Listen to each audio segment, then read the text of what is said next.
Part 1. The Boarding.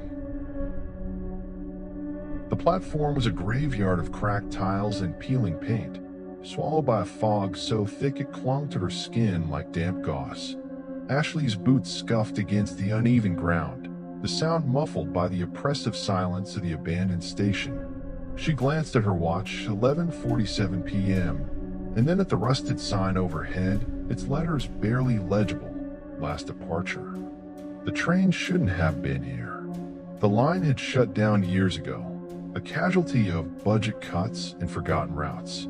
Yet there it was, a hulking shadow of steel and glass, its lights flickering like the last gasps of a dying animal. She hadn't meant to end up here.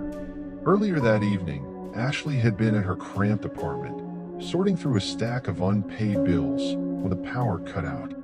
Frustrated, she'd stepped outside for air, only to find an envelope slipped under her door upon returning, a ticket creased and smudged, with no sender listed. One way to Ashenreach, it read, alongside a departure time and platform number.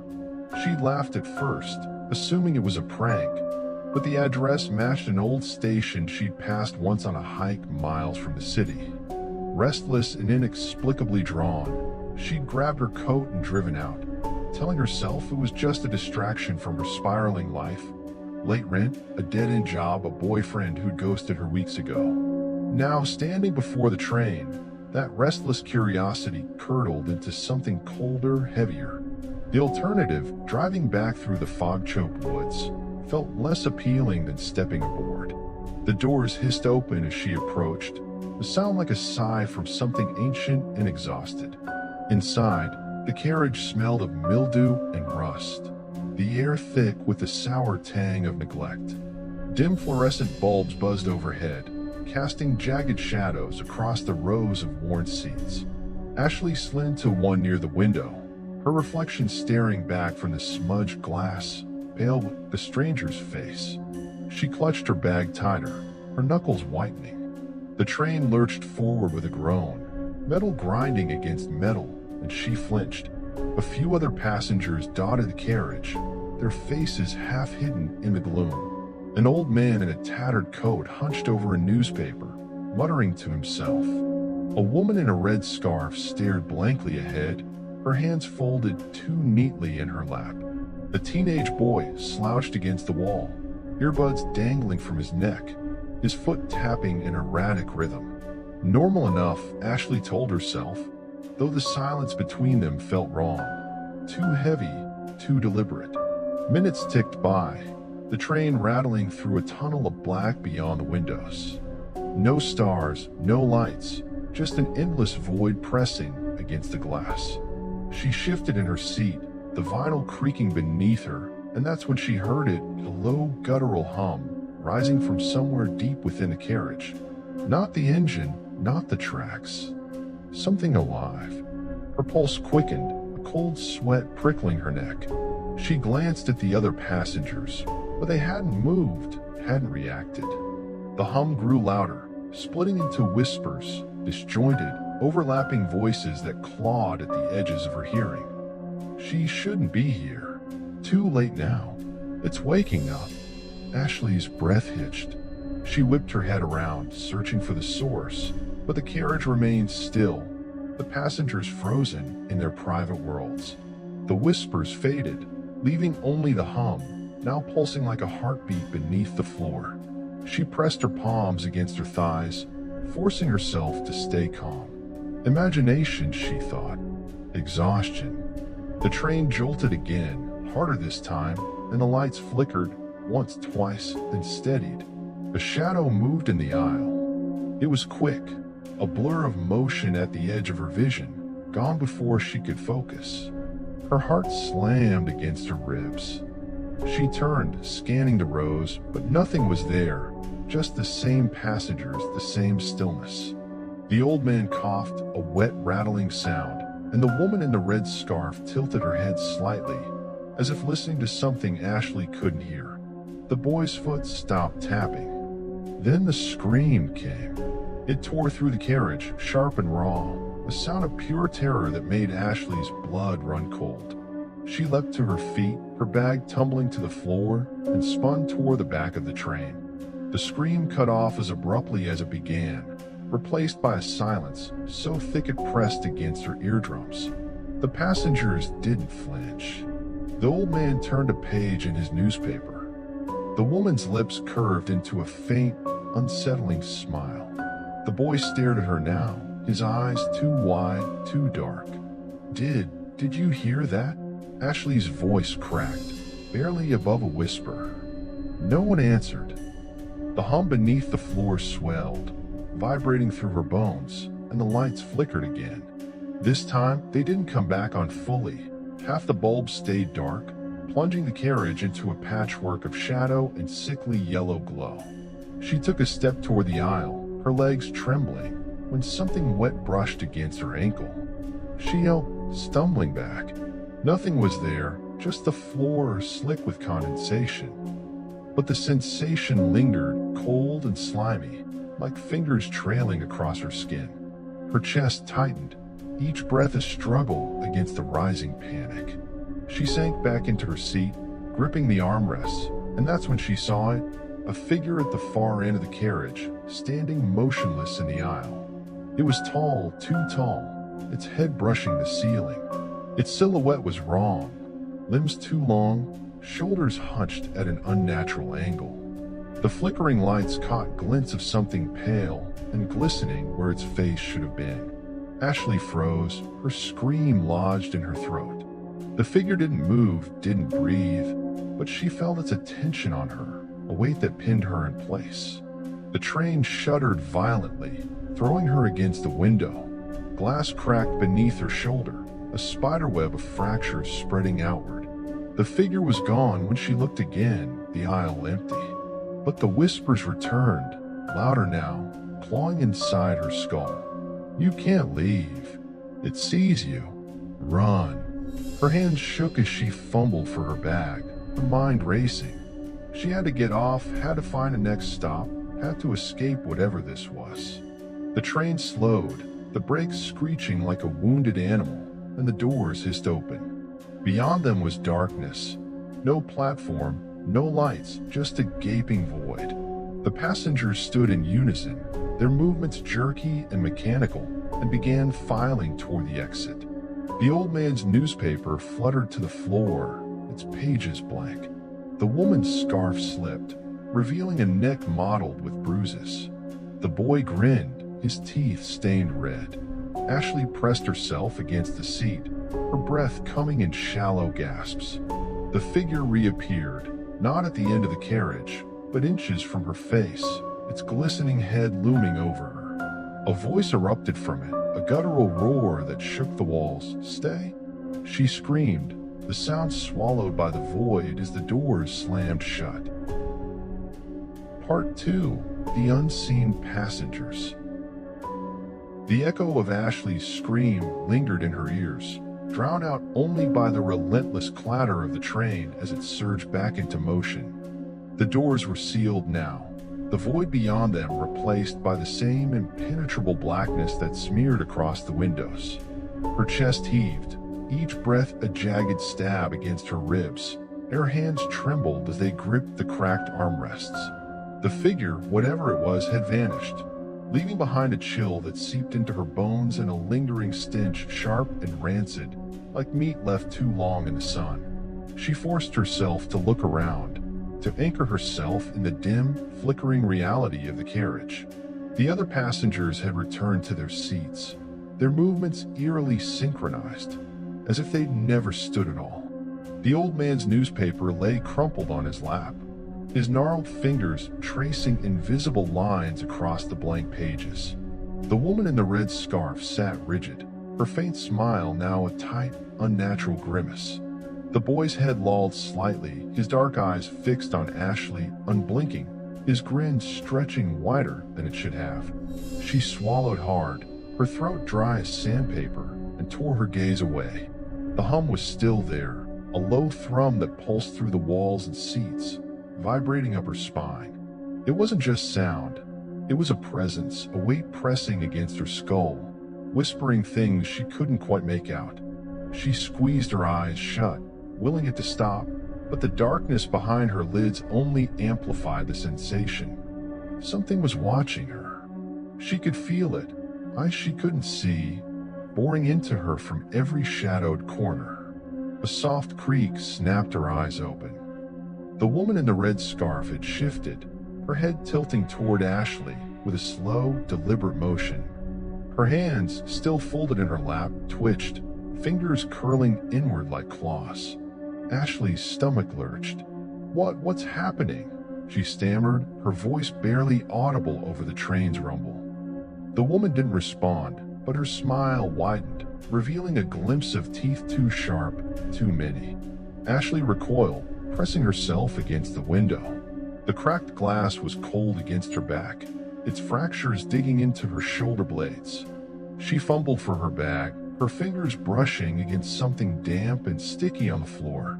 She yanked her hand back, stifling a gasp. Her fingertips were smeared with a dark, viscous liquid that glistened in the faint light.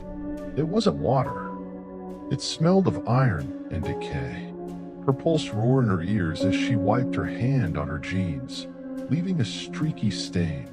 She needed to move to get away from these people, from that thing she'd seen. The carriage stretched out before her, a tunnel of flickering shadows and worn seats, the far end swallowed by darkness.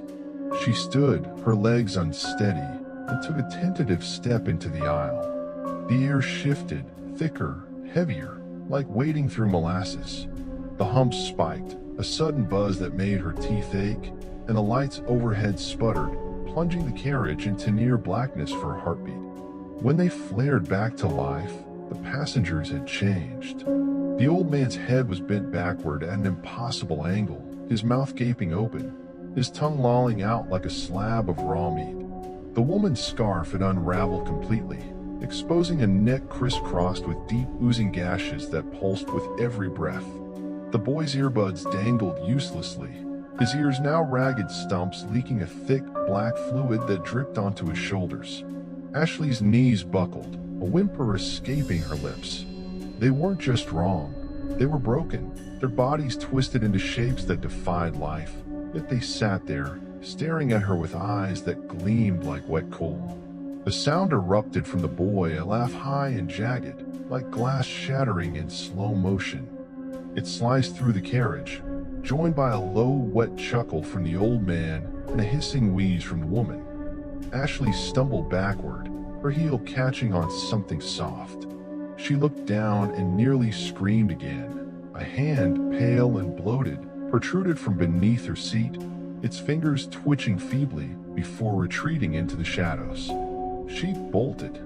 Her boots pounded the aisle, the train swaying beneath her as she ran toward the far end of the carriage. The hum chased her, swelling into a chorus of voices, screaming, pleading, laughing. All at once, a cacophony that clawed at her sanity.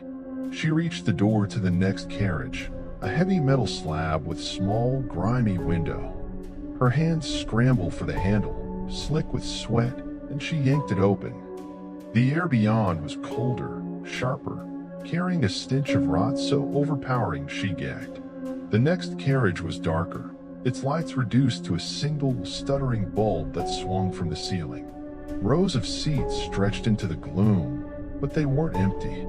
Figures sat there, dozens of them, slumped and motionless, their heads bowed as if in prayer. Ashley froze, her breath hitching. They weren't like the others. These were husks, their skin gray and shriveled, clinging to bones that jutted out at odd angles. Tatters of clothing hung from their frames, stained with dark, crusted patches. She took a step forward, her foot sinking into something soft and yielding. A low moan rose from the floor, not from beneath it, but from the seats around her. The figures stirred, their heads lifting in unison with a sound like cracking twigs. Eyes open, milky, sightless orbs that swiveled toward her. Mouths gaped, releasing a collective sigh that reeked of death. Ashley's scream caught in her throat as the nearest figure lunged. Its skeletal hand shot out, fingers curling around her wrist with a strength that belied its frail form. The skin was ice cold, peeling away in wet strips as it tightened its grip. She yanked back, her arm burning where it touched her, and stumbled into the aisle. The others were rising now, their movements jerky and unnatural, a chorus of moans and creaks filling the air. She turned to run back, but the door she'd come through was gone, replaced by a blank wall of rusted metal. Panic clawed at her chest as she spun around, the shambling figures closing in. The single bulb overhead flared, then burst with a sharp pop, plunging the carriage into darkness. Hands brushed against her, cold, wet, insistent, grabbing at her arms, her hair, her clothes. She thrashed, kicking and screaming, her voice lost in the rising tide of guttural cries. Then silence. The hands were gone. The darkness lifted, revealing the carriage empty once more, seats vacant, air still. Ashley stood alone, trembling, her wrist throbbing where the thing had grabbed her. She lifted her sleeve and gasped. A ring of blackened marks encircled her skin, like burns or frostbite, pulsing faintly with each heartbeat. A new sound broke the quiet, slow, deliberate tapping, coming from the window beside her. She turned, dread pooling in her gut, and saw nothing but blackness beyond the glass. The tapping grew louder, faster, until the window rattled in its frame. Then, with a deafening crack, the glass shattered inward, shards flying like shrapnel. Ashley threw herself to the floor, covering her head as a voice, low, inhuman, and impossibly close, whispered her name, Ashley. She looked up, and the blackness outside was moving, seeping into the carriage like ink, curling toward her with purpose. Part 3. The Creeping Stain. The blackness oozed through the shattered window, thick and viscous, staining the floor with a sheen that reflected the flickering lights in unnatural hues. Ashley scrambled backward, her palms scraping against the jagged glass scattered across the ground, tiny cuts stinging as blood welled up. The air turned frigid, biting at her skin, and her breath clouded in front of her, quick and ragged, each exhale a desperate gasp. The pain in her hands, the throbbing burn on her wrist, the sour reek of decay flooding her senses. It anchored her in this waking nightmare, refusing to let her dismiss it as a dream. She slammed herself against the rusted wall where the door had been, her back slick with sweat despite the cold. The dark mass quivered, spreading slowly, like spilled oil seeping into cracks. It wasn't alive, not in any way she could name, but it moved with intent, curling toward her as if drawn by her heat, her fear. Her chest tightened, her pulse a deafening roar in her ears. She needed to move to escape this shrinking cage of a carriage, but the windows, though still whole, showed only an endless void, and the seats around her groaned as if something heavy had just vacated them. A sharp, rhythmic tapping broke the silence, coming from above. Ashley's eyes darted to the ceiling. The single bulb, shattered and dark, swayed with the train's motion, its exposed wires sparking faintly. The tapping resumed, slow and deliberate, like a hammer testing a hollow wall. It traveled across the ceiling, back and forth, growing louder, more insistent. Her heart hammered in her chest, a frantic echo to the sound. She crouched, instinctively shielding herself as the tapping morphed into a grinding scrape, a long, torturous screech that clawed at her nerves. The ceiling buckled. A dent formed, shallow at first, then deepening as something pressed down with relentless force. Metal whined, rivets snapping free with sharp, metallic cracks. Ashley stumbled back, her boots crunching glass, as the dent widened into a grotesque bulge. The seams split open, and a thick, yellowish liquid dribbled through, splattering the floor with a hiss. It reeked of sulfur and rot, bubbling where it landed, eating into the vinyl with a sickening fizz. She turned to flee, but the black stain from the window had spread, coating the walls and snaking across the aisle, blocking her retreat. It shimmered, wet and alive with tiny, shifting patterns, like veins pulsing beneath its surface. The whispers returned, soft at first, then swelling into a discordant chorus that gnawed at her sanity. Nowhere to go, it knows you, stay still. She pressed her hands to her ears, but the voices burrowed deeper, vibrating inside her skull. A thunderous crash erupted overhead as the ceiling caved in. Ashley dove to the floor, curling into a ball as twisted metal rained down around her. Something landed amidst the wreckage, a shape, tall and crooked, its body wrapped in tattered cloth that hung like shredded skin. Its head was a mass of matted hair, dripping with that same yellow ooze, and its limbs twitched with erratic, insect-like movements. It wasn't the figure from before. This was something new, something worse, its presence radiating a suffocating wrongness. She scrambled away, her leg catching on a jagged edge of debris, tearing through her jeans and drawing blood. The thing didn't lunge, it straightened, its head tilting with a wet crack, and let out a sound like a drowning gasp, followed by a low, keening wail that made her teeth ache. The stain on the walls pulsed in rhythm with the noise, spreading faster, climbing the seats and dripping from the ceiling in viscous strands. Ashley reached the far end of the carriage, her hand slamming against another door, solid, its small window fogged with grime. She didn't hesitate. She wrenched it open and stumbled through, slamming it shut behind her. The new carriage was quieter, the air stale and heavy with dust. The lights glowed a dull orange, casting long shadows across rows of empty seats. She leaned against the door, gasping, her body trembling with adrenaline and dread. The carriage wasn't as empty as she'd thought. A man sat near the middle, his back to her, his head slumped against the window. He was motionless, his silhouette unnervingly still. Ashley's breath hitched as she took a cautious step forward. "Hey," she rasped, her throat raw. "Are you okay?" He didn't stir. She crept closer, the hum beneath the floor now a faint murmur. Her hand hovered over his shoulder, then brushed against his coat, damp, sticky warm. She yanked her fingers back, stifling a cry. They were coated in blood, bright and fresh, dripping down her wrist. She staggered back, and the man's head lolled toward her. His face was intact, but wrong. His eyes were rolled back, showing only whites, and his mouth hung open, slack and drooling, a thin thread of saliva swaying with the train's motion. She gagged, her stomach heaving, and the lights flickered.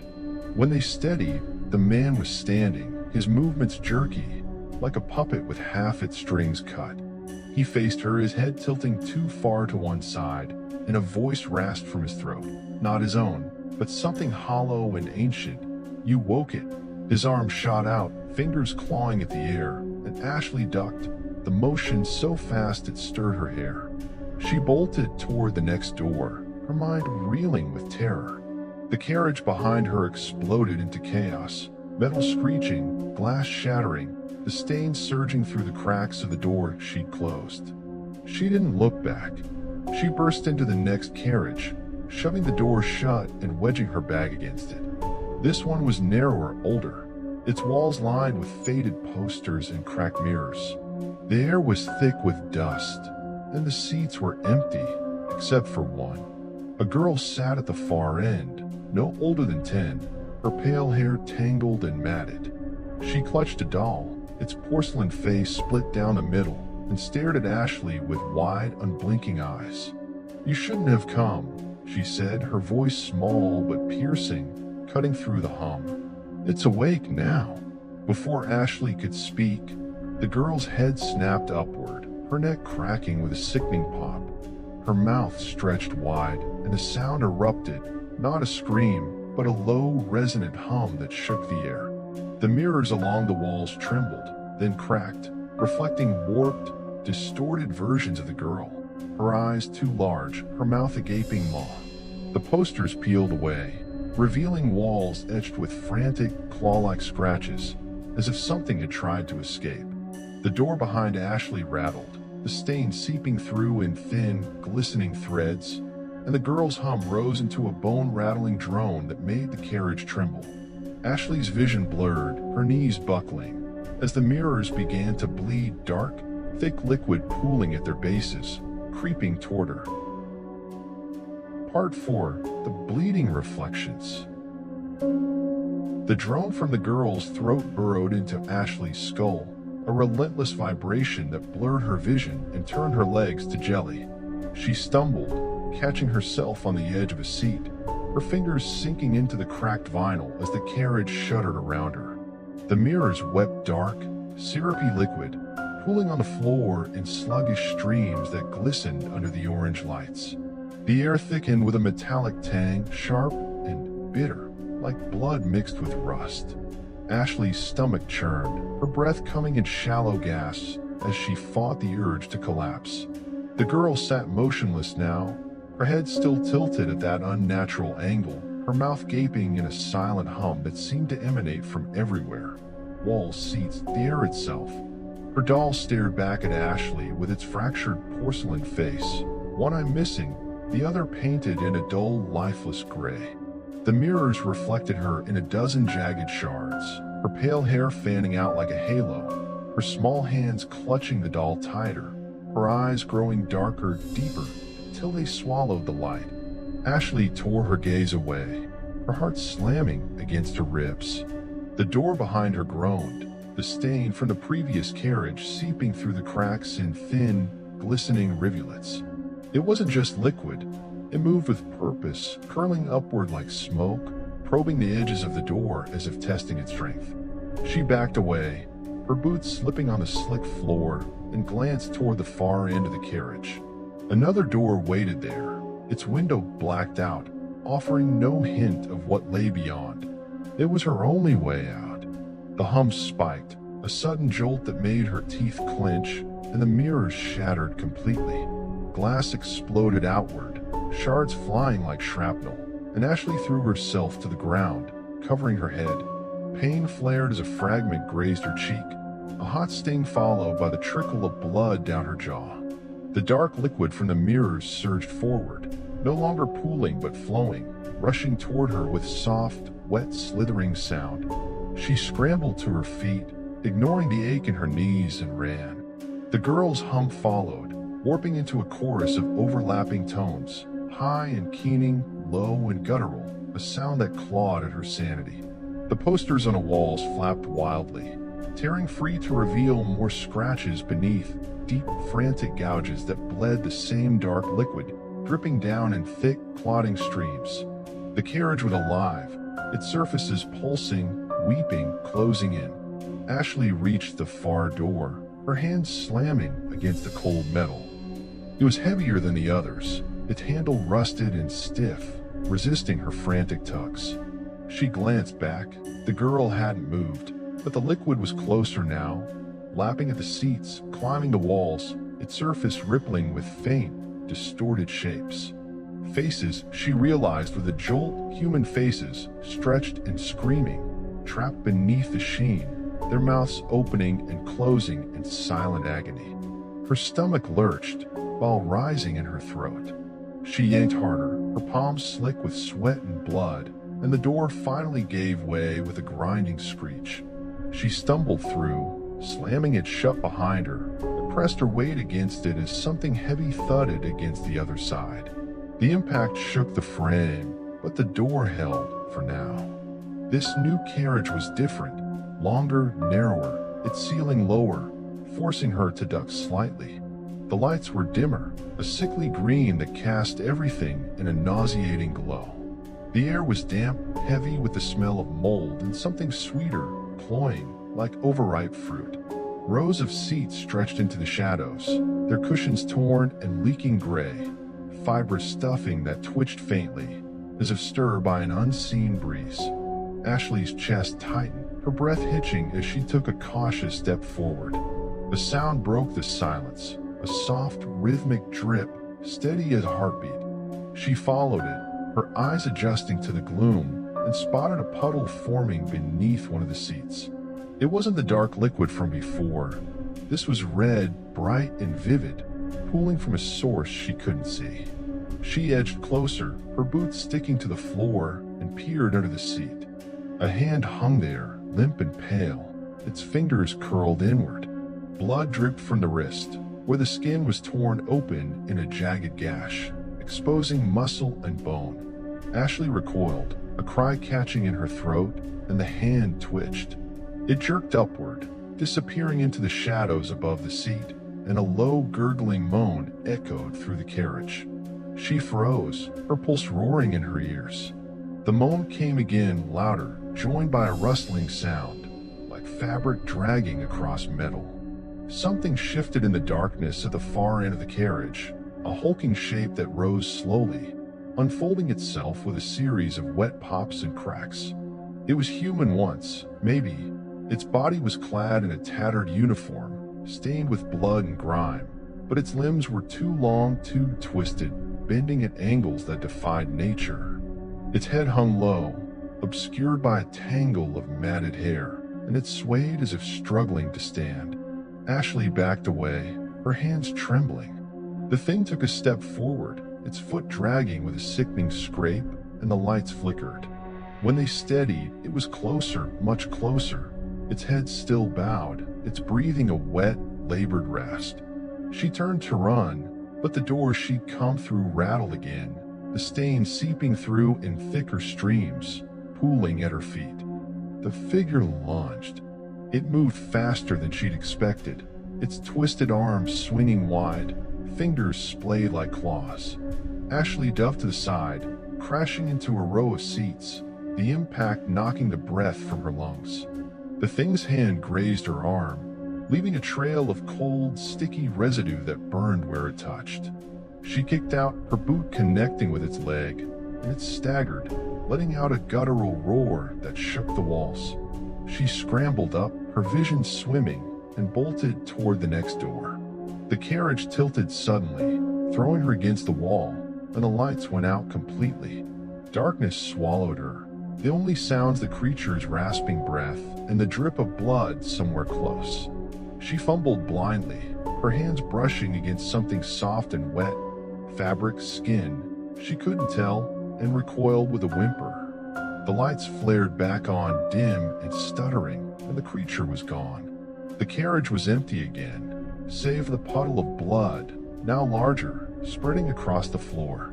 But the air felt heavier, charged with a presence she couldn't see. Her wrist throbbed harder, the blackened marks pulsing in time with her heartbeat, and a new sound emerged, a faint, rhythmic scratching coming from the walls. She spun around, her eyes darting to the scratched posters, the torn seats. The scratching grew louder, faster, until it surrounded her, a frantic clawing that made the walls tremble. Then, with a sharp crack, a panel near the ceiling burst open, and a figure tumbled out, not the creature from before, but a woman, her clothes shredded, her face gaunt and wild. She hit the floor with a thud, her hands scrabbling at the ground, and looked up at Ashley with wide, terrified eyes. "Help me," she gasped, her voice raw and broken. "It's coming. It's already here." Before Ashley could respond, the woman's body jerked violently, her back arching as if pulled by invisible strings. Her mouth opened in a silent scream, and her eyes rolled back, blood trickling from the corners.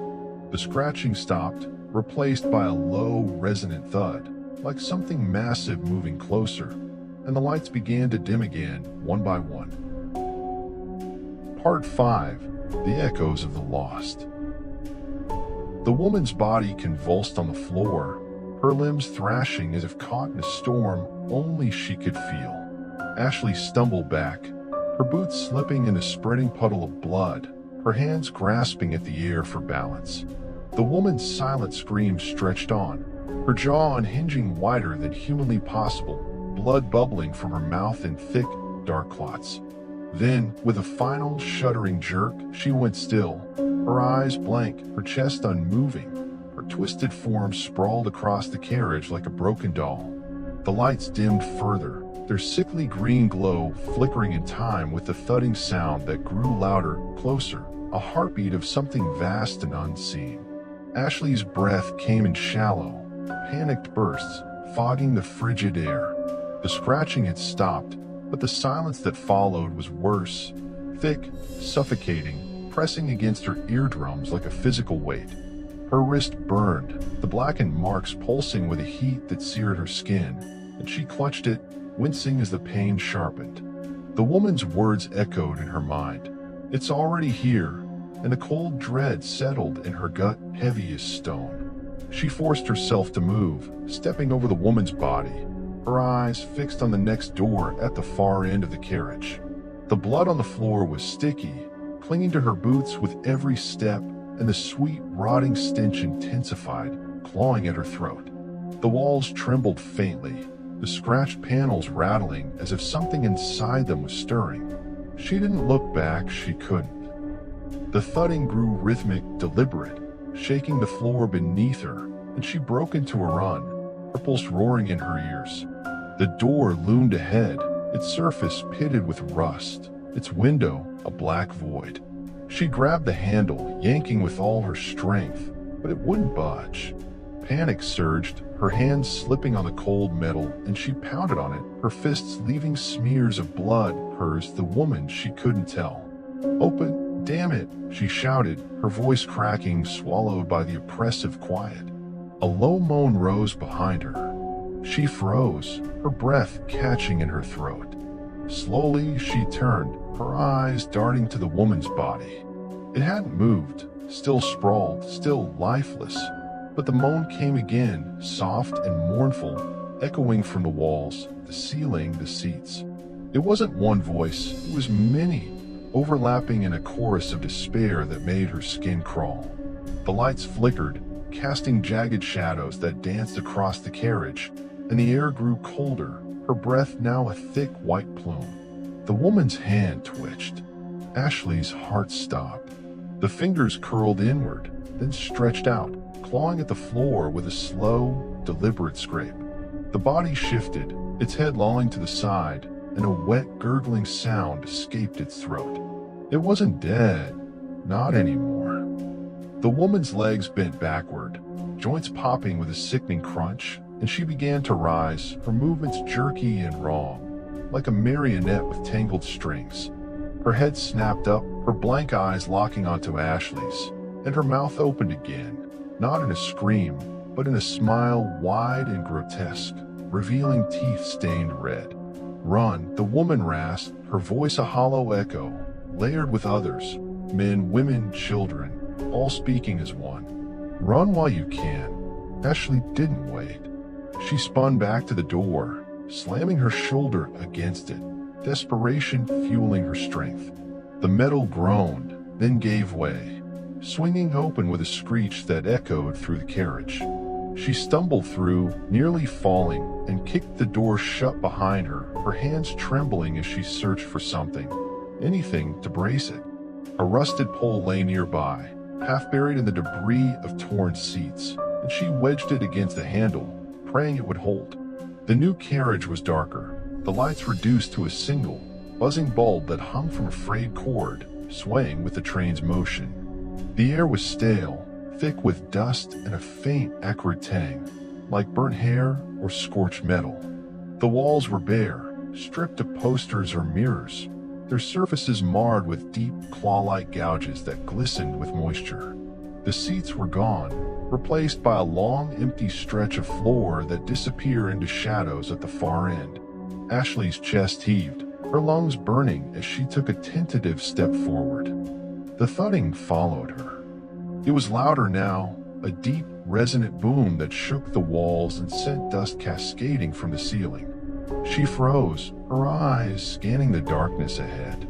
Something moved there, a shape massive and indistinct, shifting in the gloom. It wasn't human, wasn't anything she could name. Its outline flickered, as if it couldn't hold one form, and a low, rumbling growl rolled through the carriage, vibrating in her bones. She backed away, her boots scuffing against the floor, and the growl sharpened into a snarl. The shape lunged forward, its bulk filling the carriage, and the light above flared, illuminating it for a split second. It was a mass of flesh and metal, twisted limbs fused with rusted steel, a head that was more machine than living, its jaws gaping with jagged, spinning teeth. Its eyes, too many, too bright, locked onto her, glowing with a sickly, yellow light. Ashley screamed, turning to run, but the door she braced was buckling, the pole bending under a barrage of blows from the other side.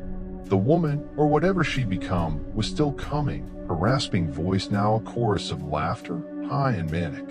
The creature ahead roared, its metal claws scraping the floor as it charged, and the carriage tilted violently, throwing Ashley against the wall. She hit hard, her head cracking against the metal, stars bursting in her vision. The world spun, the sounds blending into a cacophony, laughter, snarling, the relentless thudding, and she slid to the floor, her hands scrabbling for purchase. The creature was closer now, its breath hot and reeking of oil and decay, its claws inches from her legs. She kicked out, her boot glancing off its hide, and it reared back, letting out a bellow that shook the walls. The door behind her splintered, the poles snapping in half, and the woman burst through, her body contorted into a spider-like crawl, her limbs bending at impossible angles. Her smile stretched wider, splitting her face, and she lunged, her hands clawing at Ashley's arms. Ashley thrashed, her nails raking across the woman's skin, tearing away strips that oozed a thick black ichor. The sudden jolt rocked the train, hurling both the woman and the creature backward. Ashley seized the moment, scrambling to her feet and running, not toward the door, but along the wall, searching for anything to defend herself. Her hand brushed against a loose panel, and she yanked it free, revealing a narrow hatch beneath. It was small, barely wide enough for her shoulders, but it was a chance. She dove for it, squeezing through as the creature's claws swiped at her heels, missing by inches. The hatch slammed shut behind her, plunging her into darkness. She landed hard on a cold, damp surface, her hands sinking into something soft and slimy. The air was thick, suffocating, and a new sound emerged, a faint, rhythmic clicking, like 1,000 tiny legs skittering in the shadows. She fumbled for her phone, her fingers trembling as she flicked on the flashlight. The beam cut through the gloom, revealing a cramped, tunnel-like space. Walls slick with mold, floor covered in a writhing mass of pale, segmented insects, their bodies glistening as they swarmed toward her. Above, the hatch rattled, the creature's roars muffled but relentless, and a single glowing eye peered through the crack, fixing on her with unblinking malice. Part 6. The Crawling Depths. The beam of Ashley's phone trembled in her shaking hand, casting jagged shadows across the writhing mass of insects that coated the tunnel floor. Their pale, segmented bodies glistened with a sickly sheen, their countless legs clicking in a frantic, staccato rhythm that echoed off the slick walls. The air was damp and rancid, thick with the stench of rot and something sharper, acidic, like bile. Her stomach lurched, her throat burning as she fought the urge to vomit. Above, the hatch shuddered under the creature's assault, metal screeching as its claws tore at the edges, that single glowing eye glaring down at her with a hunger she could feel in her bones. She scrambled backward, her boots slipping on the slimy surface, the insects parting briefly before surging toward her again. Their tiny mandibles snapped, grazing her jeans, leaving faint, stinging welts where they brushed her skin. She swung the phone's light wildly, searching for an escape, and spotted a narrow passage branching off to her left, barely wide enough to crawl through, its walls glistening with moisture and streaked with dark, clotting stains. It was her only option. The hatch buckled with a deafening crack, the creature's claw breaking through, its jagged edges scraping the tunnel floor. Ashley didn't wait.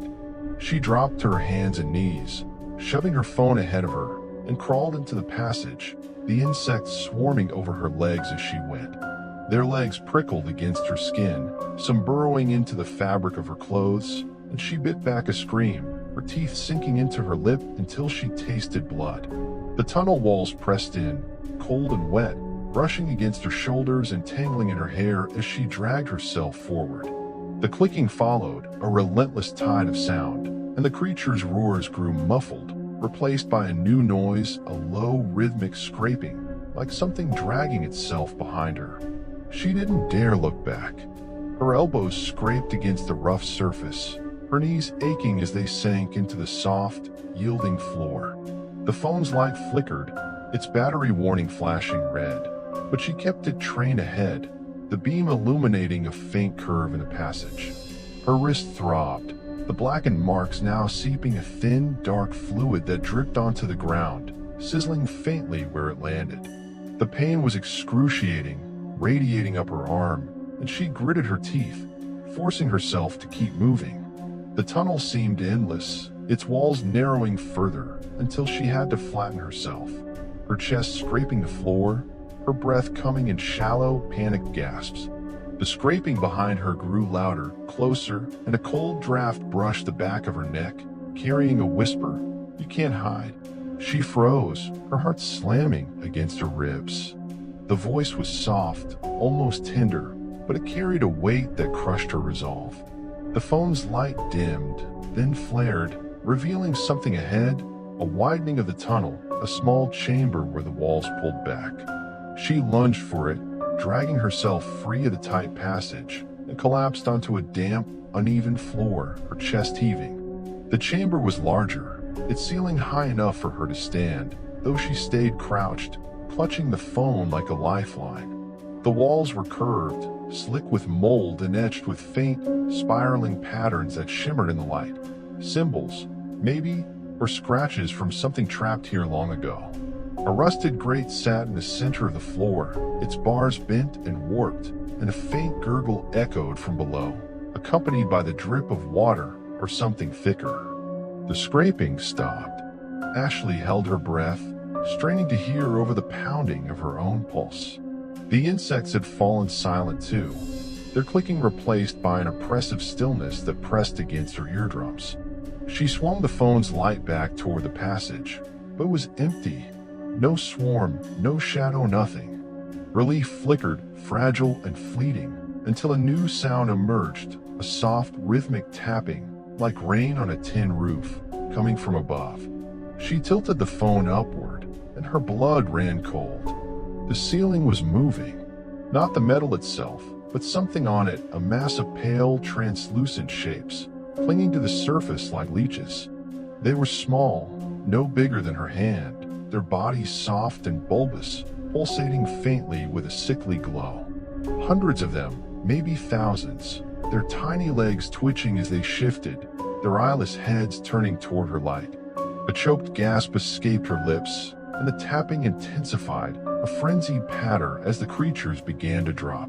They hit the floor with wet, squelching thuds, their bodies splitting open on impact, spilling a viscous, yellow fluid that hissed where it touched the ground.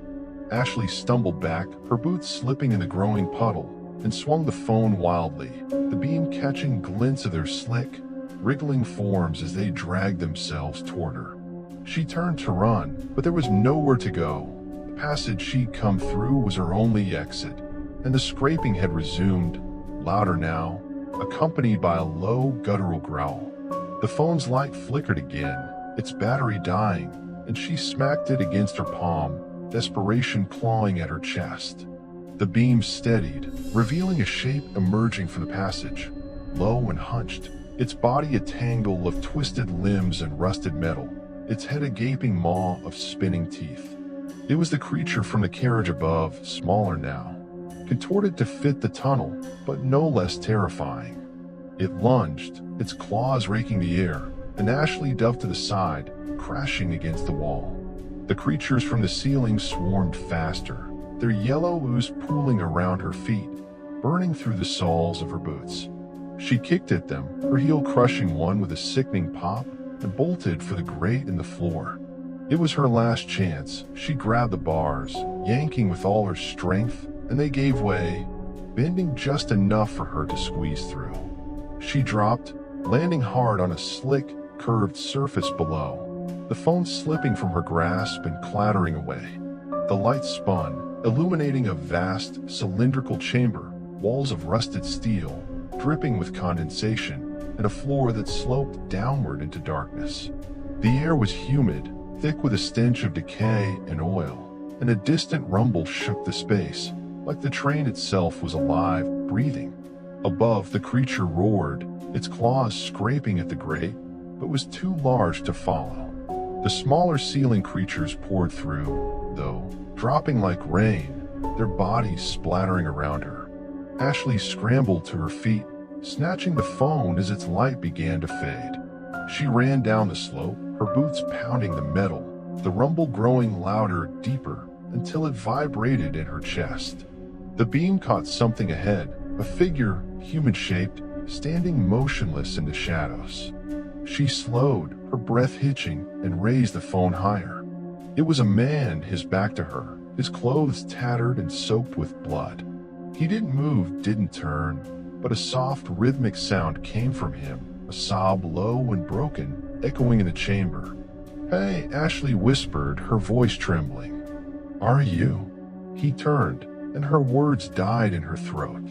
His face was intact, but his eyes were gone, replaced by deep, hollow sockets that wept a thick, black liquid. His mouth opened, and the sob turned into a scream, not his, but a chorus of voices, shrill and anguished, pouring from him like a flood. The rumble spiked, the walls shaking, and the floor beneath her tilted, sending her sliding toward him as the chamber began to collapse. Part 7. The Chamber of Sorrow. The floor lurched beneath Ashley's feet, tilting sharply as the chamber groaned under the strain of its own collapse. She slid forward, her hands clawing at the slick metal, nails scraping uselessly against the rusted surface. The man's scream, those countless, tortured voices, filled the air, a piercing wail that drowned out the rumble of the train and the clatter of falling debris. Her phone skittered ahead of her, its fading lights spinning wildly, casting frantic shadows across the walls as she tumbled toward the figure. She slammed into him, her shoulder crashing against his legs, and the impact knocked the breath from her lungs. The screaming stopped abruptly, replaced by a suffocating silence that pressed against her ears.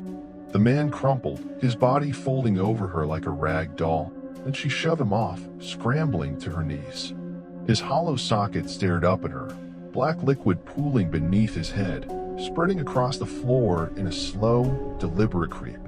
His mouth hung open, slack and silent now, but the air still vibrated with the echo of those voices, lingering like a ghost. Ashley grabbed her phone, its light now a feeble flicker, and staggered to her feet. The chamber was vast, its walls towering above her, streaked with rust and glistening with condensation that dripped like tears. The floor sloped downward into a shadowed abyss, the edges jagged where metal plates had buckled and torn free. The rumble returned, deeper now, a guttural growl that shook the ground and sent a shower of dust and fragments raining from the ceiling. Something was moving down there, something massive. Its presence felt more than seen, a weight that pressed against her chest. Her wrist throbbed, the blackened marks pulsing with a searing heat that spread up her arm, and she winced, clutching it tightly. The pain was a tether, grounding her in the chaos, but was also a warning. Whatever had marked her was growing stronger, feeding off her fear, her exhaustion. She swung the phone's light around, searching for an exit, and caught a glint of something ahead, a narrow ledge along the wall, leading to a dark rectangular opening. A door, maybe, or a passage. It was her only hope. She took a step, then froze as a sound erupted from the abyss below, a low, resonant thud, followed by a wet, dragging scrape. The air grew heavier, thick with a stench of decay and burnt metal, and the temperature plummeted, her breath fogging in thick white clouds. The phone's light flickered again, its battery icon flashing a final warning, and she smacked it against her palm, desperation clawing at her throat. The beam steadied, illuminating the edge of the slope, where something was rising.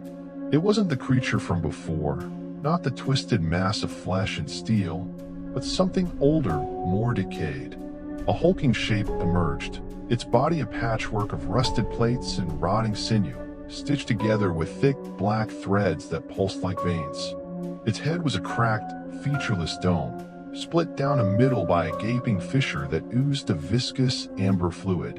Limbs, too many to count, dragged behind it, some mechanical, some organic, all trembling with erratic, twitching movements. It moved slowly, deliberately, each step a thunderous boom that shook the chamber. Ashley's legs locked, her mind screaming at her to run, but her body wouldn't obey. The thing paused, its head tilting as if sensing her, and a sound rolled from it. Not a growl, but a sigh, deep and mournful, carrying a chorus of faint, weeping voices. The fissure widened, the amber fluid spilling faster, and a single, glowing orb emerged from within, a burning, yellow eye that fixed on her with unblinking intensity. She bolted. Her boots pounded the metal floor, slipping on the damp surface as she raced for the ledge. The creature didn't charge, it didn't need to.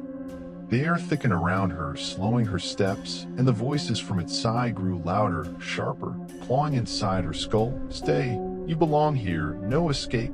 She pressed her hands to her ears, stumbling, but the words burrowed deeper, a weight that dragged at her soul.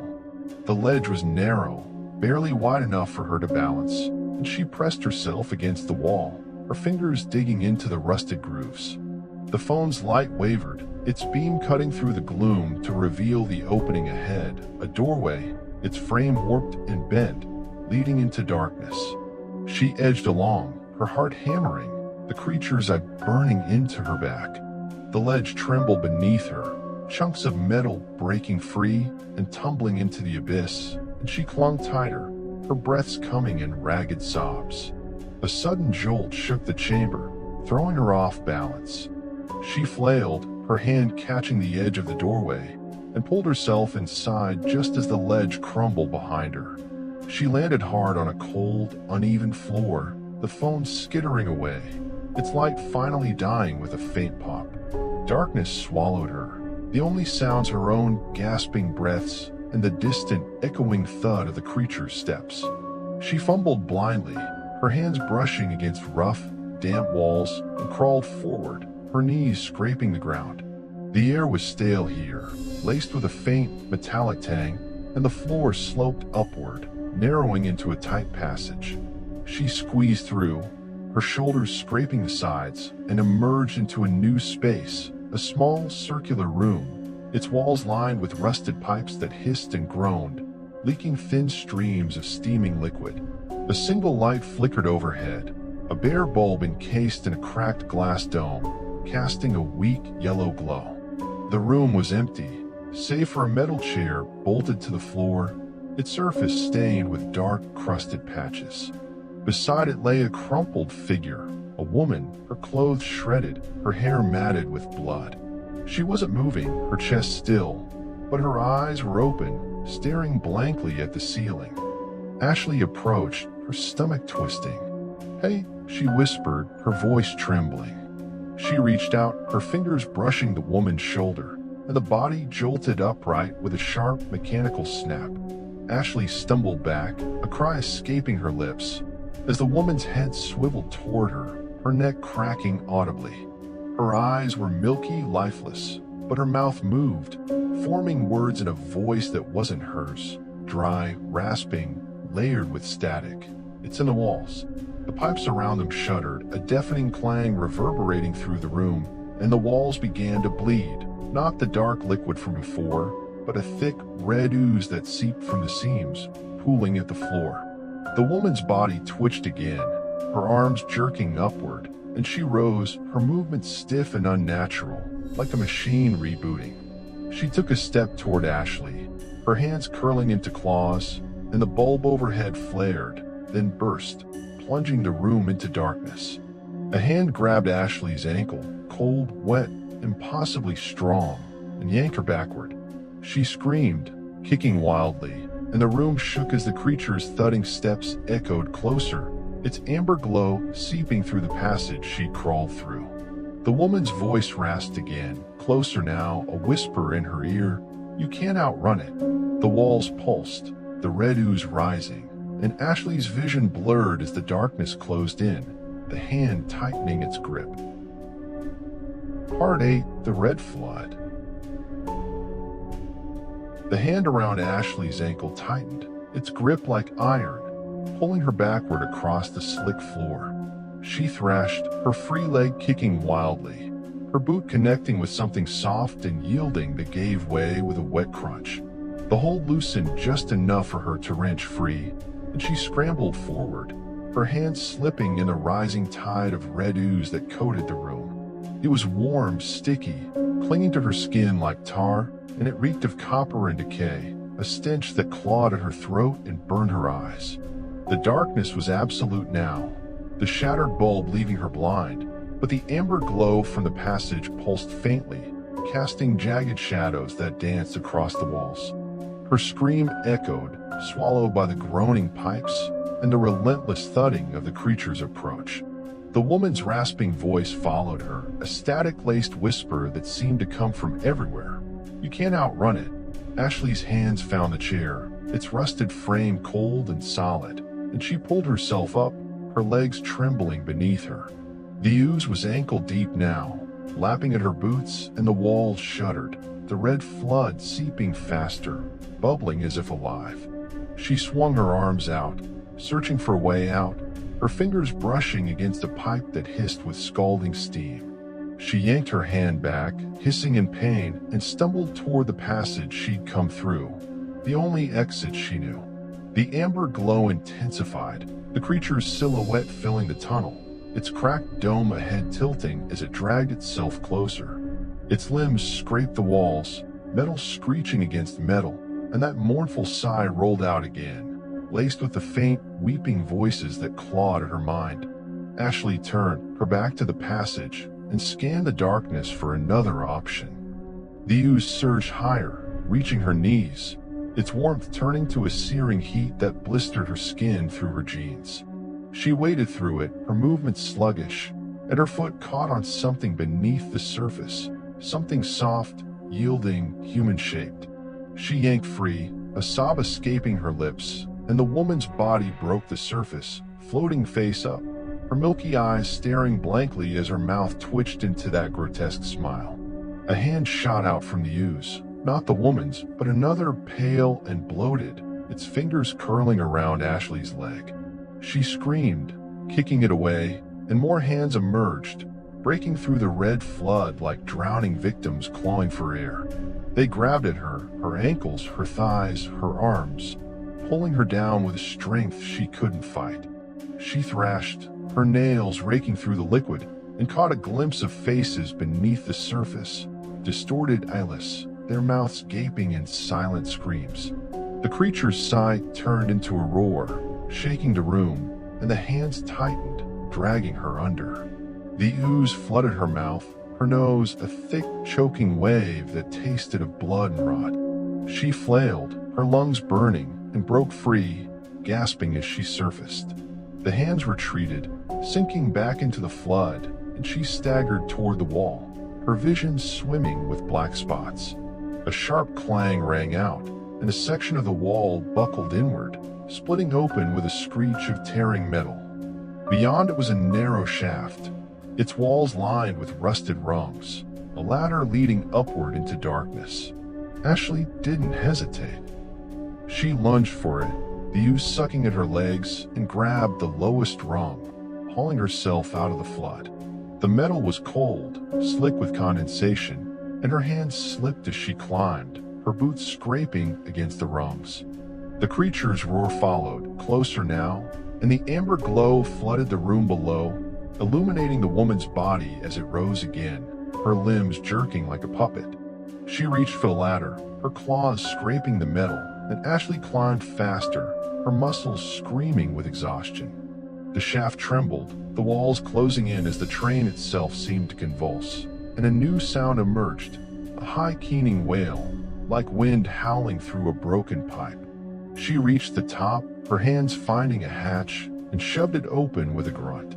It swung upward, revealing a new carriage, smaller, cramped, its walls curved and windowless, lit by a single, flickering lantern that swung from the ceiling. She pulled herself through, collapsing onto the floor, and kicked the hatch shut, her chest heaving as she sucked in the stale, dusty air. The carriage was silent, save for the lantern's creak and the distant rumble of the train. The floor was covered in a thin layer of ash, gray and powdery, swirling around her as she moved. The walls were etched with faint, spiraling patterns, similar to those in the chamber below, but deeper, more deliberate, glowing faintly with a dull red light.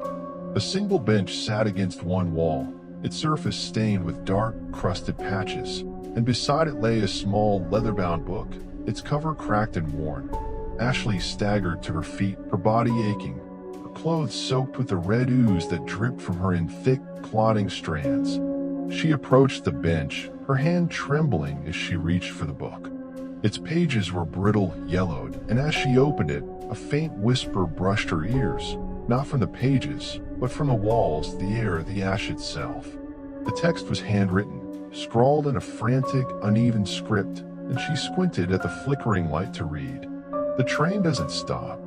It feeds. It remembers. We tried to leave, but it took us piece by piece. The marks are its claim. You can't fight it. You can only run until it tires of the chase. Her wrist pulsed, the blackened mark searing her skin, and she dropped the book, a gasp escaping her lips.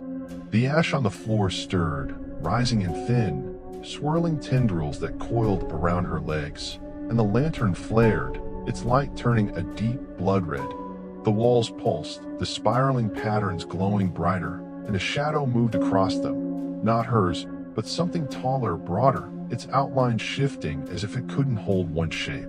She spun around, her eyes darting to the hatch, but was gone, replaced by a smooth, unbroken wall. The carriage had no doors, no windows, no escape.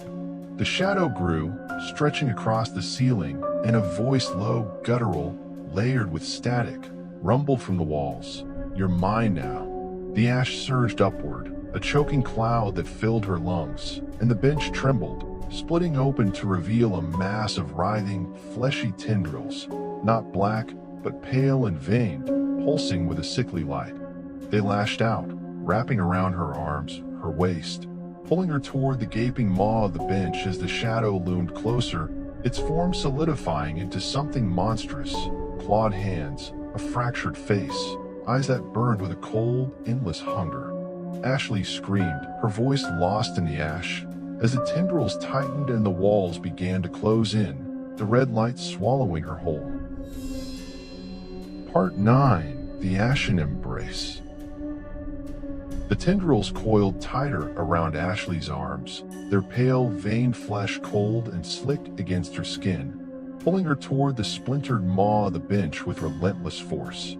She thrashed, her boots kicking up clouds of ash that stung her eyes and clogged her throat, each breath a ragged, choking gasp. The shadow loomed above, its fractured face a grotesque mosaic of jagged bone and glistening meat, its eyes, too many, too bright, burning into her with a hunger that felt ancient, insatiable. The walls pulsed, the spiraling patterns flaring with a deep crimson glow, and the voice rumbled again, a guttural snarl that shook the carriage. "You're mine now." Her scream was swallowed by the ash, the sound muffled as the cloud thickened, swirling around her like a living thing. The tendrils yanked harder, dragging her closer to the bench, where the wood had split into a gaping, toothless mouth, its edges wet and trembling as if eager to consume her. She clawed at the floor, her nails digging into the ash-covered metal, leaving trails of blood from her torn cuticles. The pain in her wrist flared, the blackened marks pulsing with a heat that seared her nerves, and she felt a strange, tugging sensation, as if something inside her was unraveling, drawn toward the shadow. The lantern overhead swung wildly, its blood-red light flickering in time with the wall's rhythm, casting the shadow's form in stark relief. It wasn't solid, not entirely. Its edges shimmered, dissolving into wisps of ash that reformed with every movement, a nightmare caught between flesh and dust. Its clawed hands reached for her, long and skeletal, the tips glistening with a dark, oily sheen. She twisted, her body straining against the tendrils, and one snapped free, whipping back into the bench with a wet slap. The shadow hissed, a sharp, grating sound, and the tendrils doubled their efforts, wrapping around her legs, her chest, squeezing until her ribs ached. She gasped, her vision blurring, and swung her free arm, her fist connecting with the bench's edge. The wood cracked further, a splinter driving into her palm, and she yanked it free, wielding it like a makeshift blade. She stabbed downward, slicing through one of the tendrils, and it recoiled, oozing a thick, pale fluid that hissed where it hit the floor. The shadow roared, the sound a deafening blast that shook the carriage, and the ash surged upward, a blinding storm that forced her eyes shut. She swung the splinter blindly, cutting through another tendril, and felt the grip on her chest loosen. With a final desperate lunge, she tore free, stumbling backward and crashing against the wall. The tendrils lashed out, missing her by inches, and retreated into the bench, the maw snapping shut with a sickening crunch. Ashley pressed herself against the wall, her chest heaving, the splinter clutched in her trembling hand. The ash settled, revealing the shadow still towering above her, its fractured face twisting into something resembling a grin, jagged, uneven, dripping with that dark sheen. The lantern flared, its light steadying, and the walls stopped pulsing, though the spiraling patterns glowed brighter, casting an eerie red hue across the carriage. She scanned the room, her pulse racing. The hatch was still gone, the walls seamless, but the book lay where she dropped it, its pages fluttering as if caught in a breeze she couldn't feel. The shadow took a step forward, its claws scraping the floor, and the voice rumbled again, softer now, almost coaxing. "There's no leaving. You're part of it now." Her wrist burned, the mark spreading, thin tendrils of black snaking up her forearm, pulsing in time with the shadow's words. She staggered to the book, snatching it up, and flipped it open, her eyes darting across the frantic scrawl. The text blurred, her vision swimming, but a single line stood out, written in a different hand, calmer, deliberate. "The fire breaks the claim. Find the source." Fire. She needed fire. Her gaze snapped to the lantern, its flame flickering behind the cracked glass. It was her only chance. She lunged for it, the shadow's claws swiping at her back, tearing through her jacket and grazing her skin with a searing sting. She cried out, stumbling, but reached the lantern, yanking it free from its hook. The glass shattered as it hit the floor, the flame flaring into a burst of red light that ignited the ash in a sizzling wave. The shadow shrieked, recoiling as the fire spread, licking at its form and dissolving the ash into curling smoke. The tendrils erupted from the bench again, thrashing wildly, but the flames caught them, turning them to charred husks that crumbled into dust. Ashley backed away, the heat singeing her face, and swung the splinter at the shadow, driving it into its fractured chest. It didn't pierce, just sank into the shifting mass, but the creature staggered, its eyes dimming, its roar turning to a choked gurgle. The walls trembled, the spiraling patterns flaring once more before fading, and a seam appeared, a door rusted and warped, materializing where none had been. Ashley didn't hesitate. She bolted for it, the fire roaring behind her, the shadow's form collapsing into a pile of ash and bone. She shoved the door open, tumbling into a new carriage as the heat licked at her heels, and slammed it shut, the sound the blaze muffled but relentless. This carriage was colder, its air sharp and biting, smelling of frost and old iron. The lights were dim, a pale blue glow that flickered from cracked bulbs overhead. The floor was slick with ice, thin tendrils of frost creeping up the walls, and the seats were empty, their cushions brittle and split, leaking a fine white powder that glittered in the light. A faint hum pulsed through the air, not the train's rumble, but something softer, rhythmic, like a heartbeat. Ashley sank to her knees, her body shaking, the splinter still clutched in her hand, its tip blackened from the shadow's touch. Her wrist throbbed, the marks now a sprawling web across her forearm, pulsing faintly with each breath. She dropped the splinter, her fingers numb, and pulled her sleeve down, staring at the damage. The black lines shimmered, almost alive, and a whisper brushed her mind. "You didn't win. You only delayed it." A sharp crack split the silence, and she flinched, her head snapping up. The ice on the floor fractured, spiderwebbing outward from a point near the far end of the carriage. Something moved beneath it, a shadow, humanoid but distorted, its limbs too long, its head bowed. It pressed against the ice, the surface bulging upward, and a voice, soft, feminine, laced with sorrow, echoed through the carriage. "Help me, please." The ice shattered, shards flying, and a figure rose from beneath, a woman, her skin pale and translucent, her hair tangled of frost-crusted strands. Her eyes were wide, pleading, but her mouth was sewn shut with thick, black thread, blood seeping from the stitches. She reached for Ashley, her fingers trembling, and the hum spiked, a deafening pulse that shook the walls. The door behind Ashley rattled, the fire's roar growing louder, and the woman's eyes widened, her muted scream vibrating through the ice as something massive slammed against the other side. Part 10. The Frostbound Plea. The woman's muted scream reverberated through the ice, a stifled wail that clawed at Ashley's nerves as the figure's trembling hands reached out, fingers splayed in a desperate, silent plea. The black thread stitching her mouth glistened with fresh blood, the stitches pulling taut with every attempt to speak, splitting her pale, translucent skin. Her eyes, wide, glassy, brimming with terror, locked onto Ashley's, and the hum pulsed louder, a bone-rattling thud that shook the carriage and sent cracks racing through the frost-covered walls. The air bit at Ashley's skin, sharp and frigid, her breath curling in thick, white plumes as the temperature plummeted further. Behind her, the door buckled under a deafening crash, the fire's roar seeping through the seams in a wave of heat that clashed with cold, sending tendrils of steam hissing into the air. Whatever was on the other side, whether the shadow reborn or something worse, was coming, its fury shaking the frame until the hinges groaned. Ashley stumbled back, her boots slipping on the icy floor, her hands clutching at nothing as she caught herself against a frozen seat.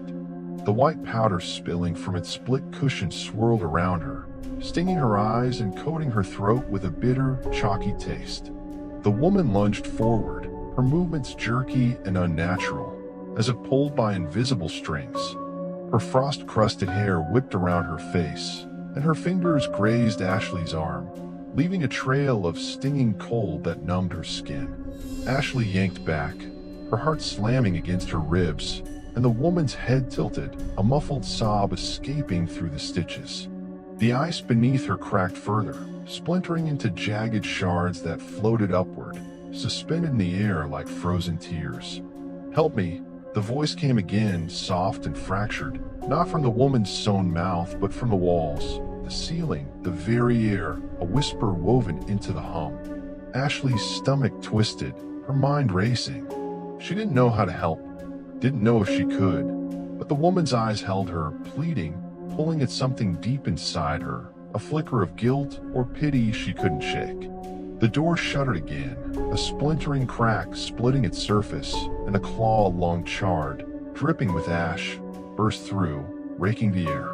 Ashley ducked, the claw missing her by inches, and the heat surged, melting the ice around the door into a steaming puddle. The woman recoiled, her body curling inward, and the hum spiked into a deafening wail that made Ashley's ears ring. She pressed her hands to her head, her vision blurring, and staggered toward the far end of the carriage, searching for an escape. The walls were seamless, the blue lights flickering erratically, casting the woman's shadow in a dozen distorted shapes, some human, some monstrous, all trembling with the same frantic energy. The ice cracked louder, a deep, resonant snap, and the floor buckled, tilting upward as something beneath it pushed against the surface. Ashley stumbled, catching herself on a seat, and the woman's hand shot out again, this time grabbing her wrist, her marked wrist, where the blackened lines pulsed with a searing heat. The cold of her touch clashed with a burn, a jolt of pain that shot up Ashley's arm and into her chest, stealing her breath. She cried out, pulling against the grip, but the woman held fast, her eyes widening as the stitches in her mouth stretched, blood dripping faster. The hum turned into words, faint and overlapping. "It's in you. It's in me. Cut it free." Ashley froze, her gaze darting to the woman's sewn mouth, then to the splinter still clutched in her other hand, its tip blackened, stained with the shadow's essence. The door behind her splintered further, the claw withdrawing only to slam back with renewed force, and the heat surge again, a blistering wave that melted the ice into a slick, steaming flood. The woman's grip tightened, her nails digging into Ashley's skin, and the hum became a scream, a single, piercing note that shattered the remaining ice into a storm of razor-sharp fragments. Acting on instinct, Ashley raised the splinter and drove it into the thread stitching the woman's mouth. The wood sliced through, tearing the black strands apart with a wet, ripping sound, and blood gushed forth, staining the ice red. The woman's jaw dropped open, a gaping maw that released a howl, not of pain, but of release, a sound so raw and powerful it shook the carriage and sent the blue lights flickering out. Darkness fell, broken only by the amber glow seeping through the broken door and the faint red pulse of Ashley's marked wrist. The woman's body convulsed, her hands clawing at her own face, and something emerged from her mouth. Not blood, but a writhing pale mass, slick and veined, spilling onto the floor like a living thing. It pulsed, its surface rippling with faint, glowing lines, and the hum returned, softer now, emanating from the mass itself. Ashley staggered back, her stomach heaving as the mass stretched and twisted, forming a shape, small at first, then growing, its limbs elongating into something humanoid but wrong, its head a bulbous, featureless lump. The woman collapsed, her body crumpling into the melting ice, and the new figure rose, its glowing lines mirroring the marks on Ashley's wrist. It turned toward her, its head tilting with a wet crack, and a voice, her own voice, echoed from it. "You can't cut it out. It's you now." The door exploded inward, the charred claw leading a hulking shape that filled the frame. The shadow reformed, its fractured face snarling, its body a mass of ash and bone stitched together with dripping, oily threads. It roared, the sound blending with the hum from the pale figure, and the carriage tilted violently, throwing Ashley to the floor. The shadow lunged, its claws raking the air, and the pale figure moved too, its glowing limbs reaching for her with a speed that belied its grotesque form. She rolled, the ice slick beneath her, and scrambled toward the far wall, her hands searching for anything, a weapon, an exit. Her fingers brushed a seam, a faint crack in the metal, and she clawed at it, desperation fueling her strength. The seam widened, revealing a narrow chute, its walls slick and steep, dropping into darkness. The shadow's claws grazed her back, tearing through her jacket, and the pale figure's hand wrapped around her ankle, its touch a searing cold that matched the burn of her wrist. With a final, frantic kick, she broke free, diving into the chute headfirst. The walls closed in, the metal scraping her shoulders as she slid, the sounds of roaring and humming fading into a distant echo. She tumbled, her body twisting, and landed hard on a damp, uneven surface, the air knocked from her lungs. The chute slammed shut above her, sealing her in silence. She lay there gasping, her body bruised and trembling, and fumbled for her phone, useless. The darkness was total, but a faint, rhythmic drip broke the quiet, steady as a heartbeat. She reached out, her hand brushing something soft and wet, fabric soaked through, and a faint glow emerged, not from her phone, but from her wrist. The blackened mark shimmered, casting a weak red light that illuminated a new space, a cramped, circular room, its walls lined with tattered cloth and rusted chains. A figure sat in the center, hunched and still, its head bowed. It was human, or had been, its body wrapped in shredded rags, its hands shackled to the floor. The drip came from its wrists, where blood pooled in slow, steady streams, staining the ground red. Ashley's breath hitched, her light trembling as she edged closer, and the figure's head snapped up, revealing a face, her face pale, hollow-eyed, smiling with a quiet, chilling calm. "You're late," it whispered, its voice hers, but older, worn. "It's been waiting." The chains rattled, the walls shuddered, and the drip turned to a flood as the figure's smile widened, splitting its face in two. Part 11. The Mirror of Chains. The figure's smile stretched wider, splitting its face, her face, into a grotesque, gaping maw that oozed a thick, red liquid, dripping onto the shackled hands below.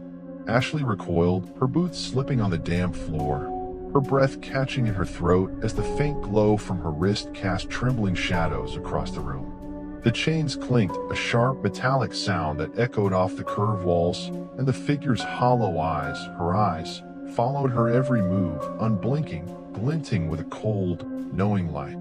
Her voice rasped again, worn and ancient. "It's been waiting." Her stomach churned, while rising as she pressed herself against the wall, the tattered cloth brushing her back like damp, clinging fingers. The room was small, suffocating, its air thick with the coppery tang of blood and the musty reek of decay. The walls were draped in shredded fabric, old uniforms, coats, scraps of what might have been lives, hanging in limp, sodden strands that swayed faintly, as if stirred by an unseen breath. The chains anchoring the figure rattled again, the rusted links grinding against the floor, and the red flood from its wrist spread, pooling around Ashley's boots, warm and sticky. She fumbled for the splinter, her only weapon, but it was gone, lost in the chute or the chaos above. Her hand shook, the glow from her wrist intensifying, the blackened marks pulsing with a heat that seared her skin and sent a jolt of pain up her arm. The figure tilted its head, mirroring her movement, and the smile widened further, revealing rows of jagged, uneven teeth that glistened in the dim light. "You feel it, don't you?" it whispered, its tone soft, almost tender. The pull. The clang. Ashley's chest tightened, her breath shallow and ragged. She didn't want to feel it, didn't want to acknowledge the strange, tugging sensation deep inside her, like a thread unraveling from her core, drawn toward the figure, the chains, the blood. "What are you?" she croaked, her voice barely audible over the drip and clink of the room. The figure's head snapped back, a sharp, mechanical motion, and it laughed, a low, guttural sound that blended with a hum she'd heard before, now faint but ever present. "I'm you," it said, the words layered with static, echoing off the walls. "What you'll become. What it wants." The chains jerked, pulling its arms taut, and the red liquid surged, rising to Ashley's ankles, its heat blistering her skin through her boots. She stumbled back, her hands clawing at the wall, searching for the chute's exit, but was gone, sealed shut, the metal smooth and unbroken. The figure rose, its movement slow and deliberate, the chains stretching but not breaking, as if they were part of it, extensions of its will. Its body was hers, same height, same build, but warped, the skin pale and stretched thin over bones that protruded at odd angles, the rags clinging to it like a second skin. The walls shuddered, a deep, resonant thud shaking the room, and the fabric began to writhe, the strands twisting into shapes, hands, faces, torsos, pressing against the surface as if trying to break free. The hump spiked, a deafening pulse that made Ashley's teeth ache, and the figure took a step forward, the chains dragging behind it with a screech of metal on metal. "You can't run," it said, its voice hers but colder, sharper. "It's in your blood now." Her wrist burned, the marks spreading further, thin tendrils of black snaking up her forearm and curling toward her elbow. She yanked her sleeve down, staring at the web of lines that shimmered with a faint, red glow, and a whisper brushed her mind, not the figure's voice, but something deeper, older. "Give in." She shook her head, tears stinging her eyes, and backed away, her boots splashing through the rising flood. A sharp crack split the air, and the floor beneath her buckled, tilting upward as something massive slammed against it from below. The figure staggered, its chains snapping taut, and the red liquid surged, reaching her knees, pulling at her with a current she couldn't see. She grabbed at the wall, her fingers sinking into the writhing fabric. It clung to her, the strands wrapping around her wrists, her arms, tugging her toward the figure. The thudding grew louder, faster, shaking the room until rust and debris rained from the ceiling. The figure lunged, its chained hands swiping at her, and Ashley ducked, the claws grazing her hair, tearing strands free. She twisted, kicking at the fabric, and it tore loose, sending her stumbling toward the center of the room. The figure's smile faltered, its hollow eyes narrowing, and it yanked at the chains, pulling them free from the floor with a wrenching screech. The room tilted again, throwing Ashley against the wall, and the figure advanced, its movements jerky but relentless, the chains swinging like whips. She scrambled up, her hands slipping in the blood, and spotted a seam in the wall, a faint outline, barely visible in the flickering light of her wrist. She clawed at it, her nails digging into the metal, and it gave way, splitting open to reveal a narrow tunnel, its walls slick with condensation and streaked with rust. She dove inside, the figure's claws raking the air behind her, and crawled forward, the tunnel narrowing until her shoulders scraped the sides. The chains clattered, the figure's rasping laugh echoing after her, and the red flood followed, seeping into the tunnel in a slow, relentless wave. She pushed harder, her knees sinking into the damp floor, and emerged into a new space, a vast, open carriage, its ceiling high and vaulted, its walls lined with cracked, fogged windows that showed only darkness beyond. The air was heavy, humid, smelling of oil and rot, and the floor was littered with debris, rusted tools, shredded papers, a single overturned chair.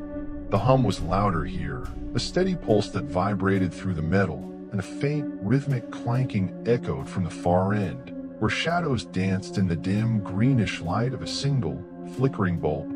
Ashley staggered to her feet, her body trembling, the red liquid dripping from her clothes in thick, clotting strands. A figure stood at the far end, not the chained doppelganger, but something new.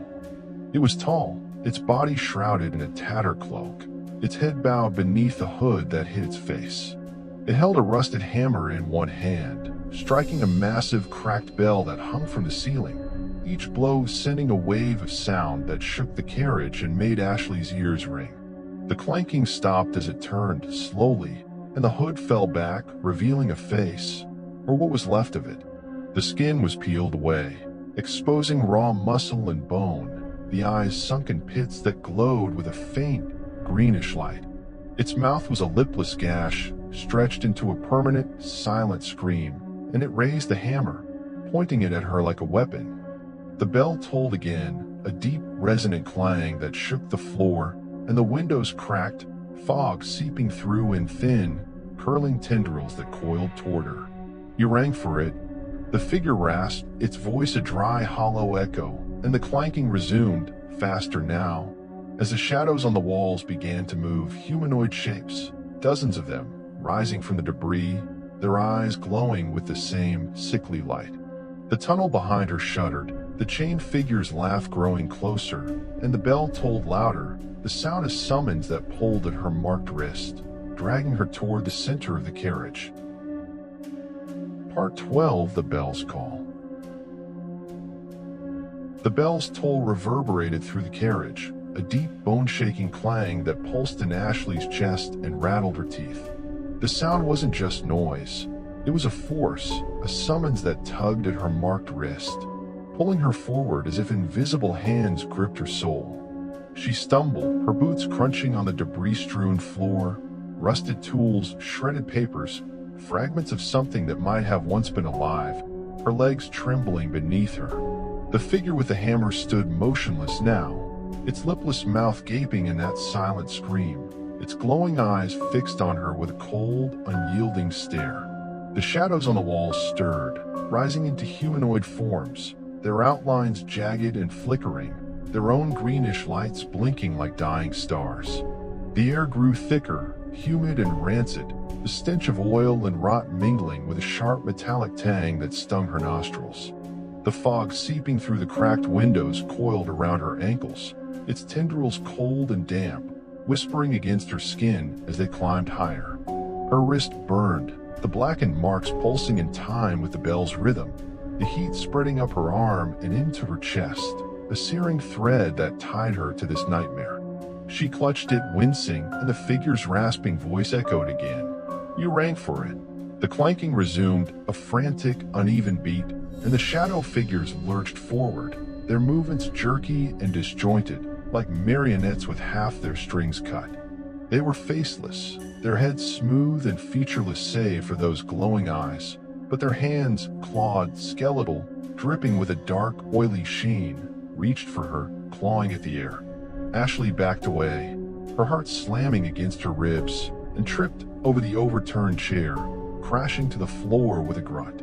The impact jarred her bones, pain flaring in her knees, but she scrambled up, her hands grasping for anything to defend herself. The tunnel behind her shuddered, the chained figure's laugh a warped, static-laced version of her own, growing louder, closer. The red flood seeped through, a slow, relentless wave that stained the debris and hissed where it touched the fog. She was trapped, caught between the bell's tolling summons and the chained doppelganger's pursuit, the carriage closing in like a vice. The hammer-wielding figure raised its weapon again, striking the bell with a force that sent a visible ripple through the air, and the shadow figures surged, their claws raking the ground inches from her feet. Ashley dove to the side, rolling behind a pile of rusted tools, a wrench, a broken pipe, a jagged shard of metal. She grabbed the shard, its edges biting into her palm, and swung it at the nearest shadow, slicing through its arm. The limb dissolved into a cloud of ash, but the figure didn't falter. It pressed forward, its glowing eyes narrowing, and another took its place, their numbers swelling as the bell tolled louder, faster. The fog thickened, rising to her waist, its tendrils wrapping around her legs, slowing her movements. She slashed again, the shard cutting through another shadow, and bolted toward the far wall, her eyes darting for an exit. The windows were useless, cracked, fogged, showing only darkness, but a faint seam glinted in the metal, a door or a hatch, barely visible in the greenish light. She lunged for it, the shadow figures closing in, their claws grazing her back, tearing through her jacket and leaving stinging welts. The bell's clang spiked, a deafening blast that shook the carriage and sent the fog swirling into a blinding storm. Ashley's ears rang, her vision blurring, and she slammed her shoulder against the seam, her hands clawing at the edges. It gave way with a groan, swinging open to reveal a steep, rusted staircase descending into shadows, its steps slick with condensation and streaked with dark, clotting stains. She didn't hesitate. She stumbled down, the doors slamming shut behind her, muffling the bell's toll and the shadows' rasping breaths. The staircase spiraled downward, its walls narrow and claustrophobic, the air growing colder, sharper with every step. The hum was here too, softer now, a steady pulse that vibrated through the metal, and a faint, rhythmic drip echoed from below, steady as a heartbeat. Her wrist glowed brighter, the blackened marks casting a weak, red light that illuminated the rusted rungs and the walls, etched with faint, spiraling patterns that shimmered faintly, like the ones she'd seen before. She reached the bottom, her boots splashing into a shallow puddle of icy water, and the staircase ended in a small, circular chamber. The walls were smooth, polished steel, reflecting her distorted image in a dozen fractured angles, pale, blood-streaked, a stranger staring back. A single rusted hatch sat in the center of the floor, its surface pitted and stained, and a low gurgling sound rose from beneath it, accompanied by the drip of something thicker than water. The hum spiked, a sudden jolt that made her stagger, and the reflections in the walls shifted, not her anymore, but others. Faces, men, women, children, pale and hollow-eyed, their mouths moving in silent pleas, their hands pressing against the steel as if trapped inside. Ashley's breath hitched, her chest tightening, and she backed away, her boots slipping in the water. The hatch rattled, a sharp, metallic clang, and the gurgling turned to a wet, dragging scrape. She grabbed the hatch's handle, her hands trembling, and yanked it open, revealing a dark, cylindrical shaft dropping into blackness.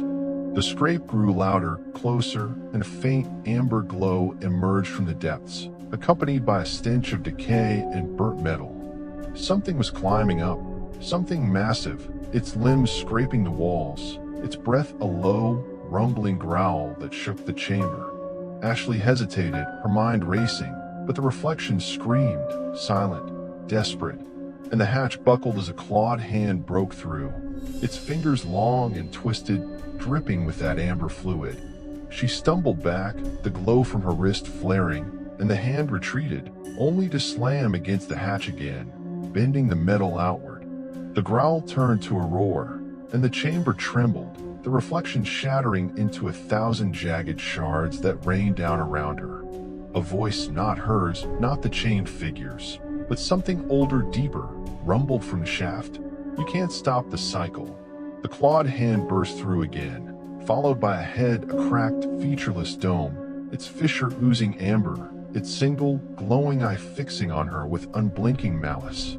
It was the creature from the Chamber of Sorrow, larger now, its body a grotesque fusion of flesh and steel, dragging itself upward with a strength that warped the shaft's walls. Ashley turned, her eyes darting to the staircase, but it was gone, replaced by a smooth, unbroken wall. The chamber was sealed, the only way out the shaft where the creature climbed. She grabbed a shard of the broken reflections, its edge sharp and glinting, and faced the hatch, her heart pounding as the creature's roar shook the room and the amber glow swallowed the darkness.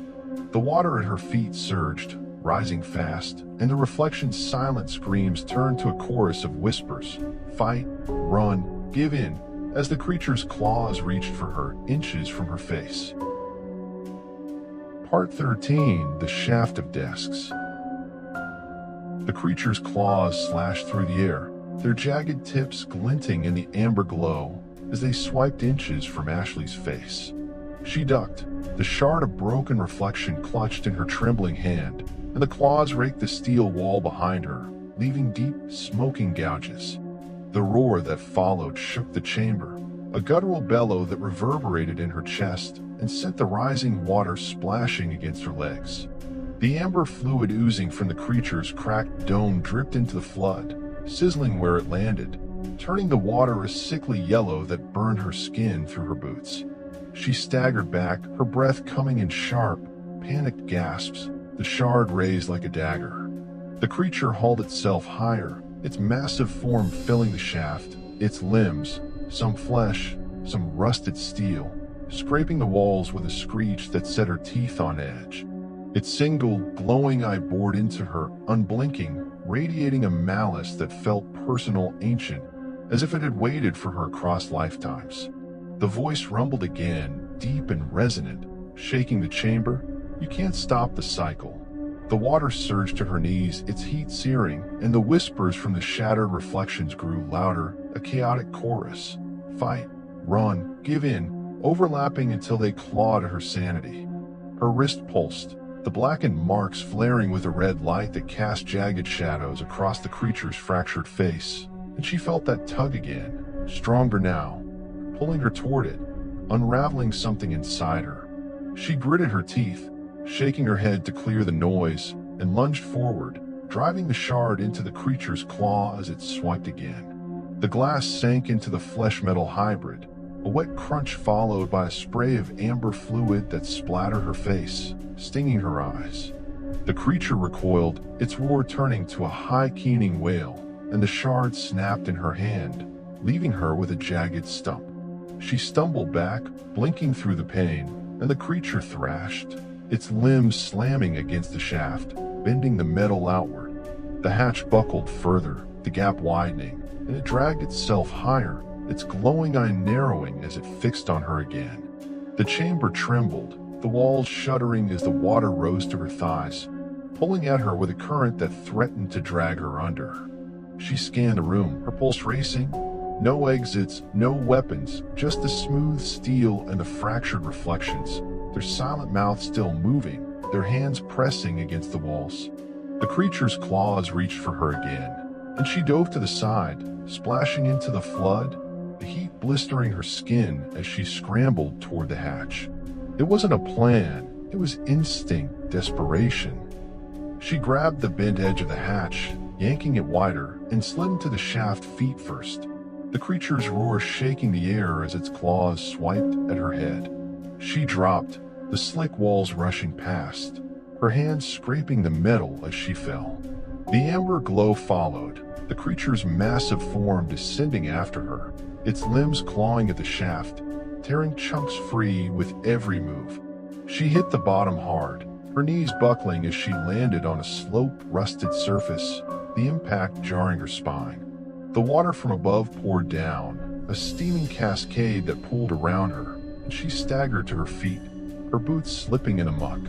The shaft opened into a new space, a long, narrow carriage, its walls lined with rows of ancient wooden desks, their surfaces warped and stained, piled with yellowed papers and broken quills. The air was thick with dust and the sour tang of mildew, the ceiling low and sagging, dripping with condensation that pattered onto the desks like rain. The creature landed behind her, its bulk crashing through the shaft's entrance, sending a wave of debris and water flooding the carriage. Its roar shook the desks, papers fluttering into the air, and Ashley ran, her legs burning as she wove through the rows.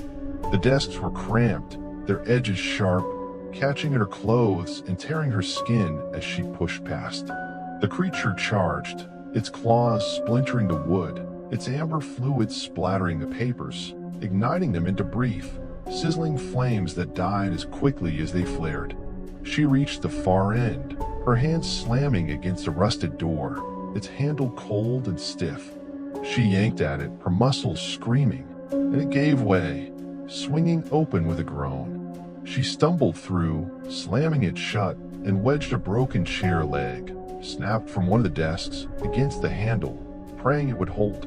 The creature's claws pounded the door, the metal buckling, but it didn't give in. This new carriage was darker, lit only by the faint red glow of her wrist, the blackened marks now a sprawling web that reached her elbow, pulsing with every heartbeat. The air was colder, sharper, smelling of frost and old blood, and the floor was slick with ice, thin tendrils of frost creeping up the walls. The space was small, cramped, its ceiling lined with rusted pipes that hissed and groaned, leaking thin streams of steaming liquid that froze midair, forming jagged icicles that gleamed in the dim light. A figure sat in the center, hunched over a small wooden table, its back to her. It was human, or had been, its body wrapped in tattered rags, its hands resting on the table, fingers curled around a cracked porcelain cup. The hum was here, soft and rhythmic, vibrating through the ice, and a faint, rhythmic drip echoed from the table, steady as a heartbeat. Ashley edged closer, her breath fogging in the frigid air, and the figure's head turned, slowly, deliberately, revealing a face. It was hers again, but older, gaunt, the skin stretched tight over sharp cheekbones, the eyes sunken and glowing with a faint, bluish light.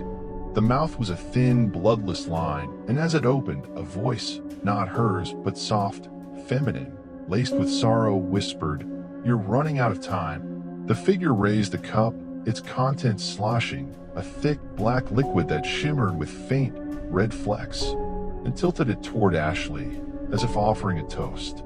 The door behind her shuddered, the creature's roar muffled but relentless, and the eyes cracked, spiderwebbing outward from the table. The figure's eyes widened, its glow intensifying, and the pipes overhead burst, raining scalding steam that melted the ice into a slick, steaming flood. The cup fell, shattering on the floor, and the black liquid spread, bubbling where it touched the water, forming shapes, faces, hands, eyes, writhing beneath the surface. Ashley backed away, her boots slipping, and the figure rose, its rags falling away to reveal a body crisscrossed with blackened marks, identical to hers, pulsing with the same red light. "It's almost done," it whispered, its voice breaking into static, and the ice shattered completely, revealing a gaping hole beneath the table, a dark, cylindrical shaft dropping into blackness, its walls slick and glistening. The door buckled, the chair legs snapping, and creature's claws broke through, its amber glow flooding the carriage. The figure lunged, its marked hands reaching for her, and the shaft pulsed, a low, resonant thud echoing from its depths as something below began to stir. Part 14. The Descent of Echoes. The figure's marked hand shot toward Ashley, its blackened fingers, mirrors of her own, clawing at the air as the red light from its pulsing marks cast a frantic glow across the carriage. She twisted away, her boots slipping on the melting ice, the scalding steam from the burst pipes searing her skin as it mingled with the frigid air. The creature's claws tore through the door, the rusted metal splintering with a deafening screech, and its amber glow flooded the space, clashing with the red light from her wrist in a dizzying dance of shadows. The low, resonant thud from the shaft beneath the table spiked, a bone-rattling pulse that shook the floor and sent the black liquid from the shattered cup surging toward her, its writhing shapes, faces, hands, eyes, reaching up from the surface. Ashley stumbled back, her chest heaving, the air thick with steam and the stench of burnt flesh and old blood. The figure's voice, soft, sorrowful, breaking into static, echoed again. "It's almost done." Its gaunt face, her face, twisted into a grimace, the bluish light in its sunken eyes flaring as it lunged again, its rags trailing behind like tattered wings. She ducked, the figure's claws grazing her shoulder, tearing through her jacket and leaving a stinging welt that throbbed in time with her marked wrist. The creature roared, its massive form breaking through the door entirely, its cracked dome of a head slamming against the low ceiling, sending icicles crashing to the floor. Its single glowing eye fixed on her, and its limbs, flesh fused with rusted steel, dragged it forward, splintering the ice and scattering the black liquid into sizzling droplets. The shaft pulsed again, the thud turning to a rhythmic pounding, and a new sound emerged, a chorus of whispers, faint and overlapping, rising from the darkness below. Her wrist burned, the blackened mark spreading further, thin tendrils of red light snaking up her arm, pulsing with the shaft's rhythm. She felt it, the pull stronger now, a thread unraveling from her core, dragging her toward the hole. The figure circled, its movements jerky and relentless, and the creature charged, its claws raking the air. Ashley dove to the side, crashing into the table, the wood splintering beneath her weight. The black liquid splashed upward, coating her hands, its touch cold and electric, sending a jolt through her body that made her gasp. The figure grabbed her ankle, its grip iron tight, and yanked her toward the shaft. "You can't stop it," it rasped, its voice hers but fractured, layered with static and sorrow. She kicked, her heel connecting with its chest, and it staggered, its rags tearing free to reveal more blackened marks crisscrossing its torso, glowing with that same red light. The creature roared again, its claws slashing at the table, reducing it to splinters, and the shaft widened, the ice around it cracking and crumbling into the abyss.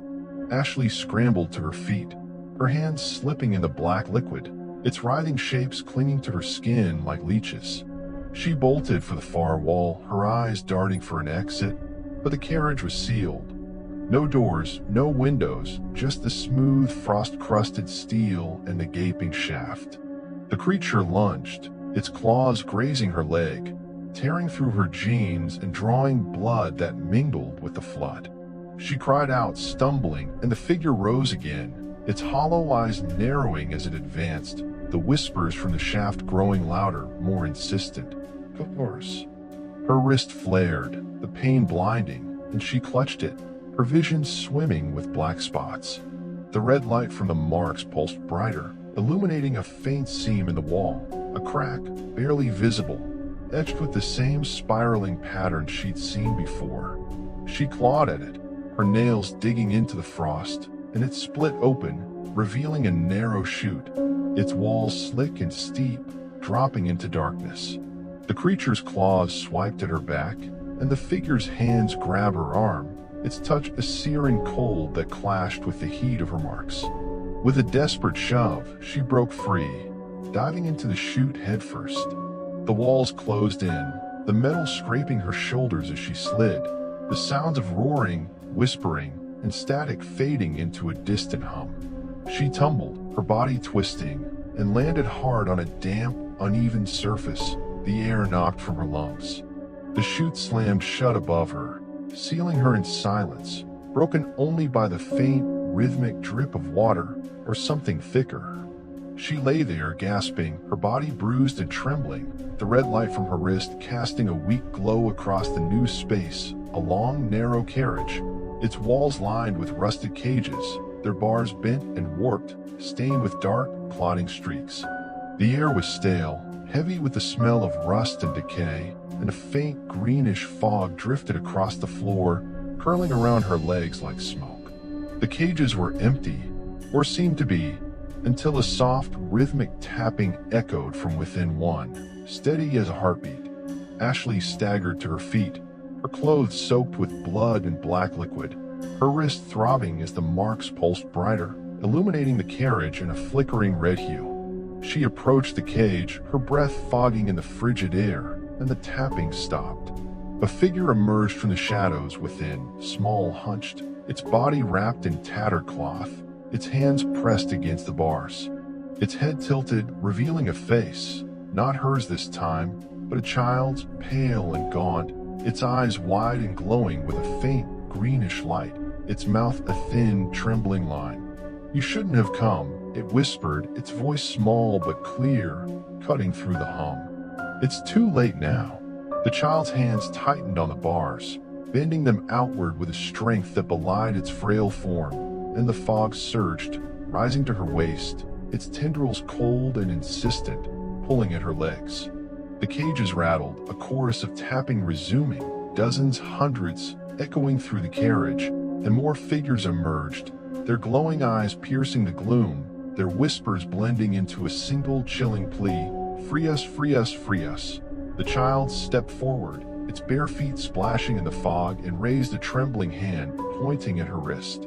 "It's in you," it said, its voice breaking into static, "and it won't let go." The carriage shuddered, a deep, resonant thud shaking the floor, and the fog thickened, the figures pressing against the bars, their hands reaching through, clawing at the air. Ashley backed away, her heart pounding, and the child's eyes flared, its mouth stretching into a scream. Not a child's cry, but something deep, guttural, and wrong. The cages burst open, the figures spilling out, their bodies twisted and warped, their glowing eyes fixed on her as the fog surged higher, swallowing the carriage in a blinding, choking haze.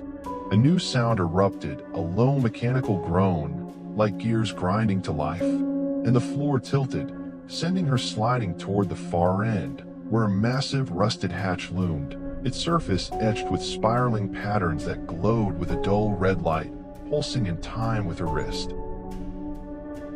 Part 15. The Cage of Whispers. The floor tilted sharply, hurling Ashley toward the rusted hatch as the fog surged around her, a choking haze that stung her eyes and burned her lungs.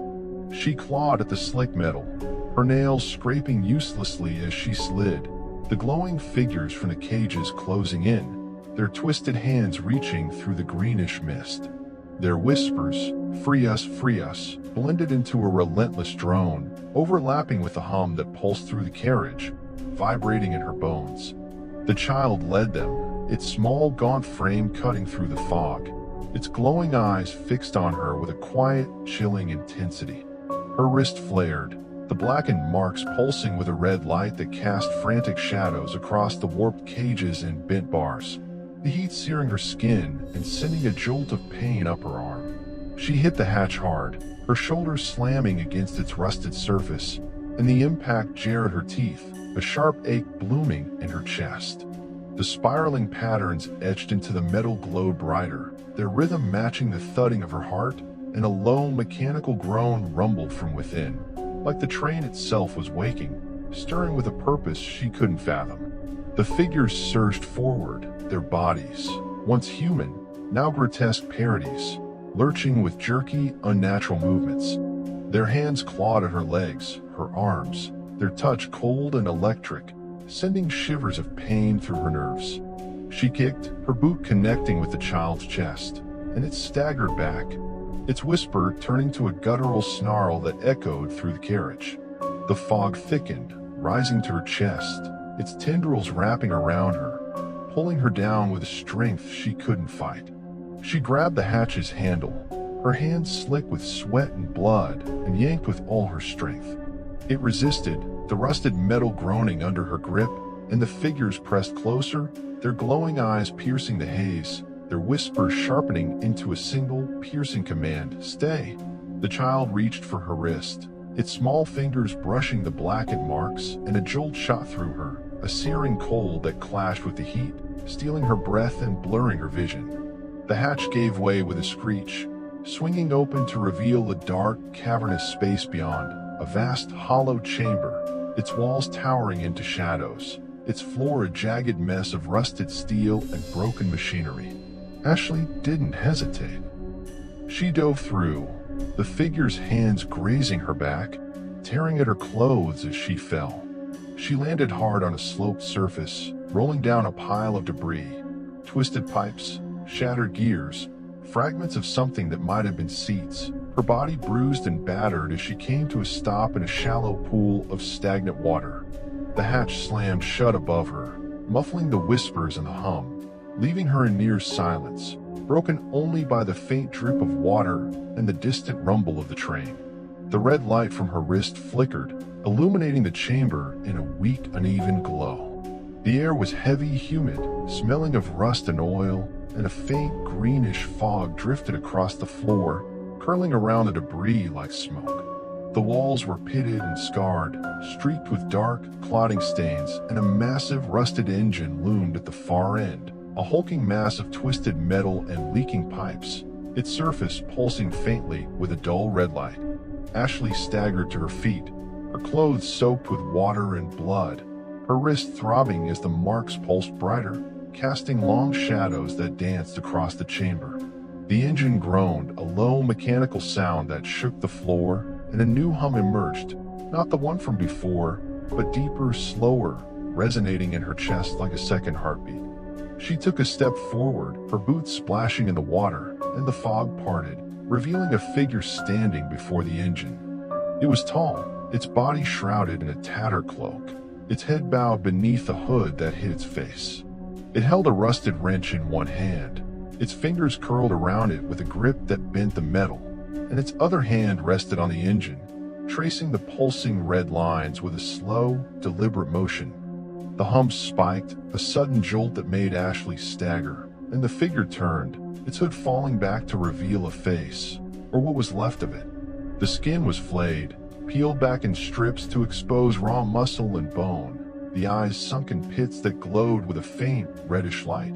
The mouth a lipless gash stretched into a silent, eternal scream. It was the bell ringer from before, but worse now, its body warped and elongated, its cloak dripping with a dark, oily sheen that pooled at its feet.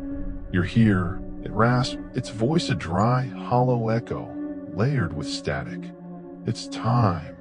The engine pulsed louder, the red light flaring, and the chamber trembled, the walls shuddering as the fog surged upward, swallowing the debris in a blinding haze. Ashley backed away, her heart pounding, and the figure raised the wrench, striking the engine with a force that sent a visible ripple through the air.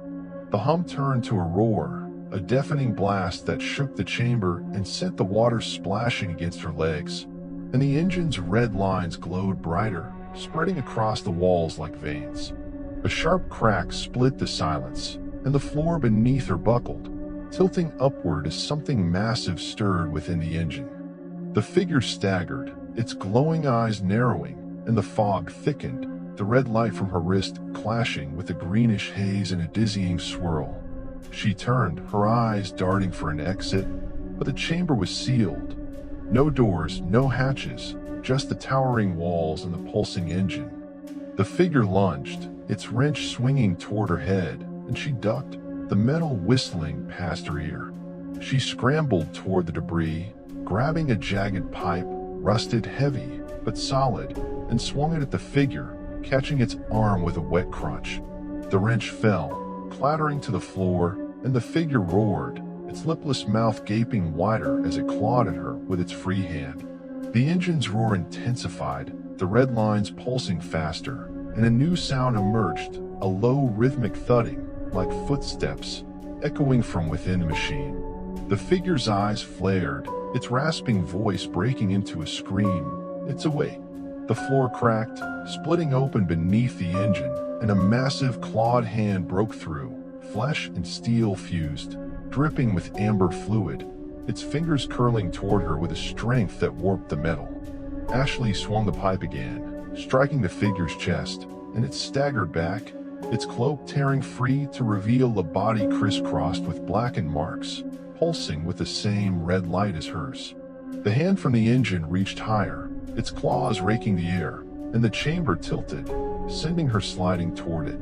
She grabbed at the debris, her hands slipping, and the figure lunged again, its glowing eyes fixed on her as the engine's roar swallowed the world.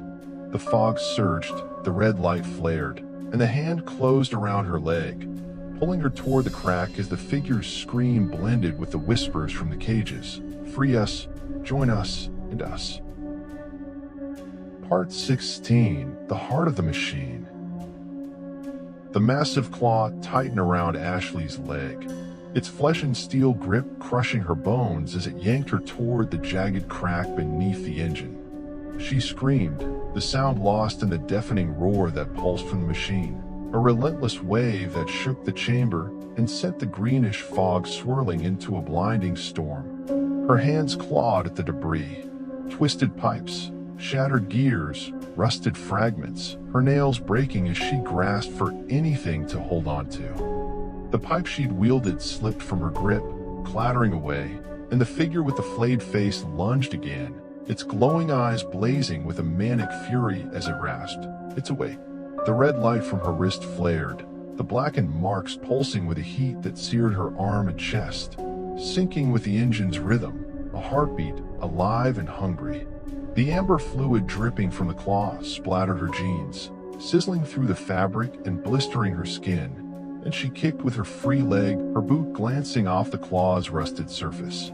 The figure grabbed her arm, its skeletal fingers digging into her marked wrist, and the pain doubled, a white-hot jolt that stole her breath and blurred her vision. The chamber tilted further, the floor buckling as the engine's roar deepened, a guttural bellow that vibrated in her bones.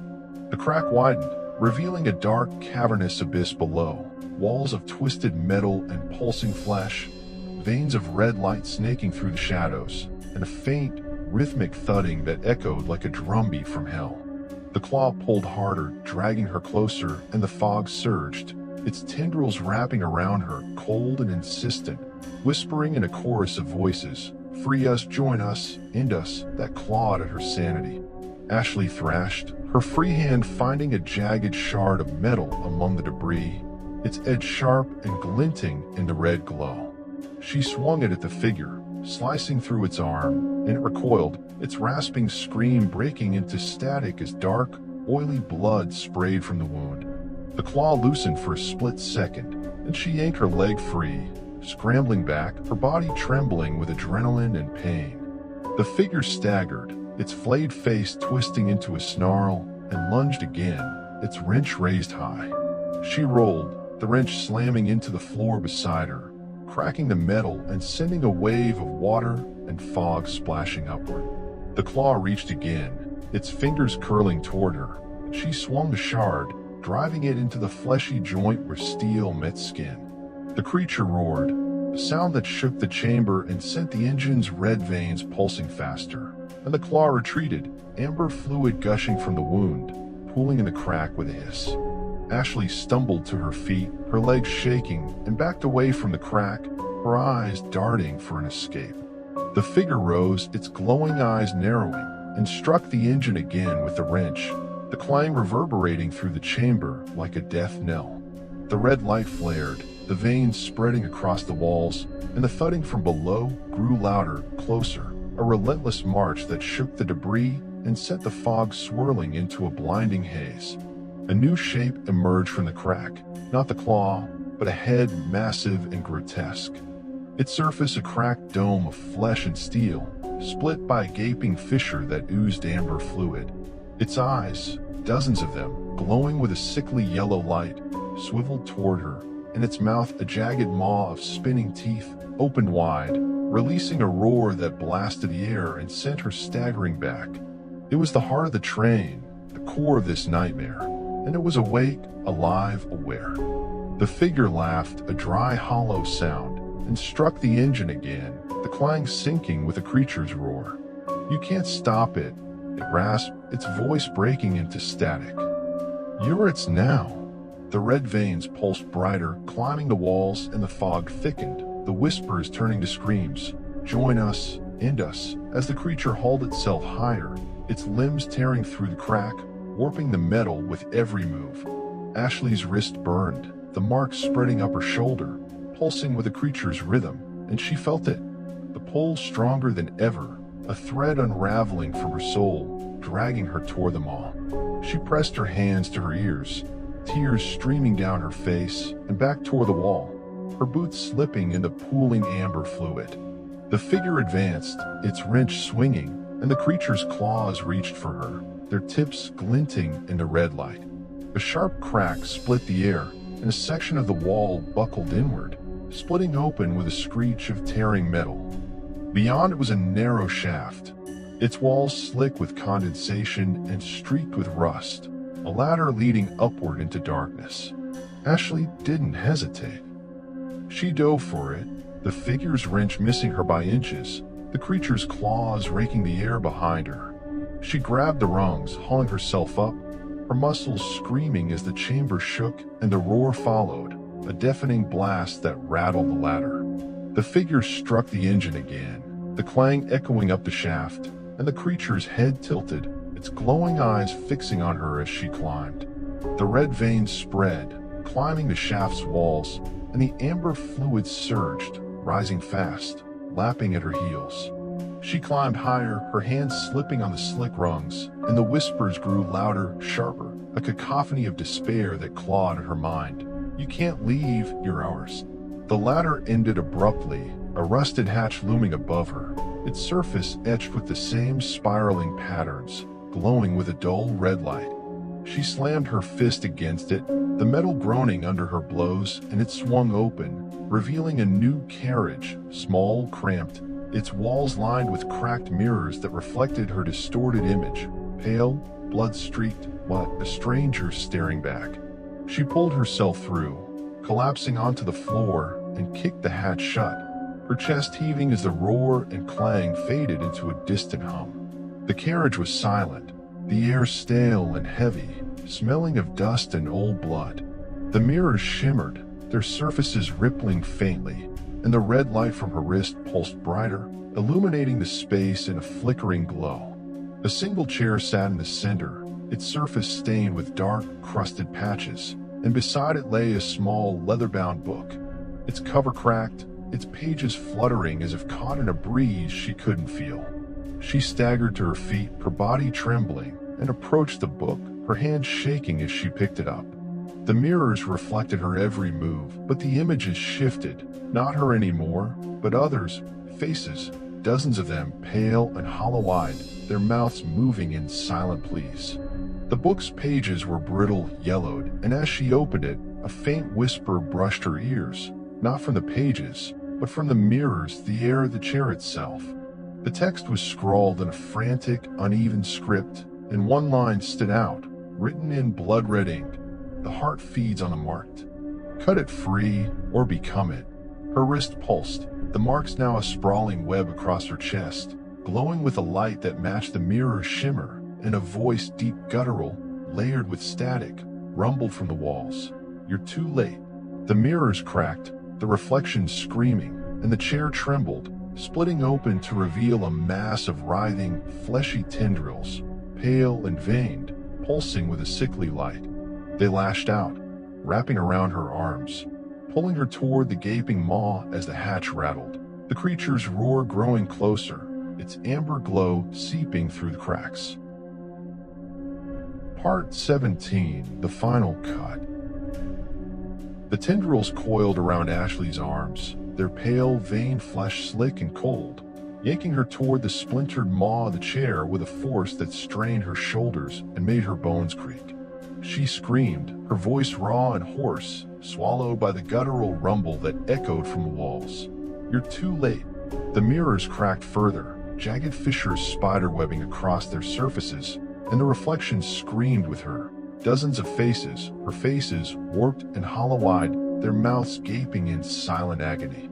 The red light from her wrist pulsed brighter, the blackened marks now a sprawling web across her chest, glowing with a sickly heat that burned her from the inside out. Her boots scraped the floor, kicking up dust and shards of broken mirror as she thrashed against the tendril's grip. The hatch shuddered behind her, the creature's amber glow seeping through the cracks, its roar a deafening blast that shook the carriage and sent the book tumbling from her grasp. Its pages fluttered open, the blood-red ink glaring up at her.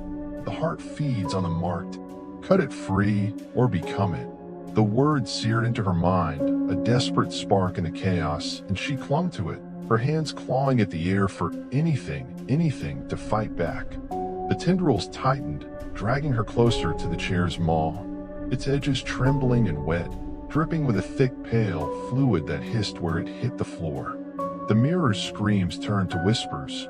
"Cut it, free it, end it," overlapping with a hum that pulsed through the carriage, a rhythm that matched the thudding of her heart, the creature's roar, the engine's heartbeat from below. Her wrist flared, the pain blinding, and she felt it, the pull, the unraveling, her essence being sucked toward the chair, the creature, the train itself.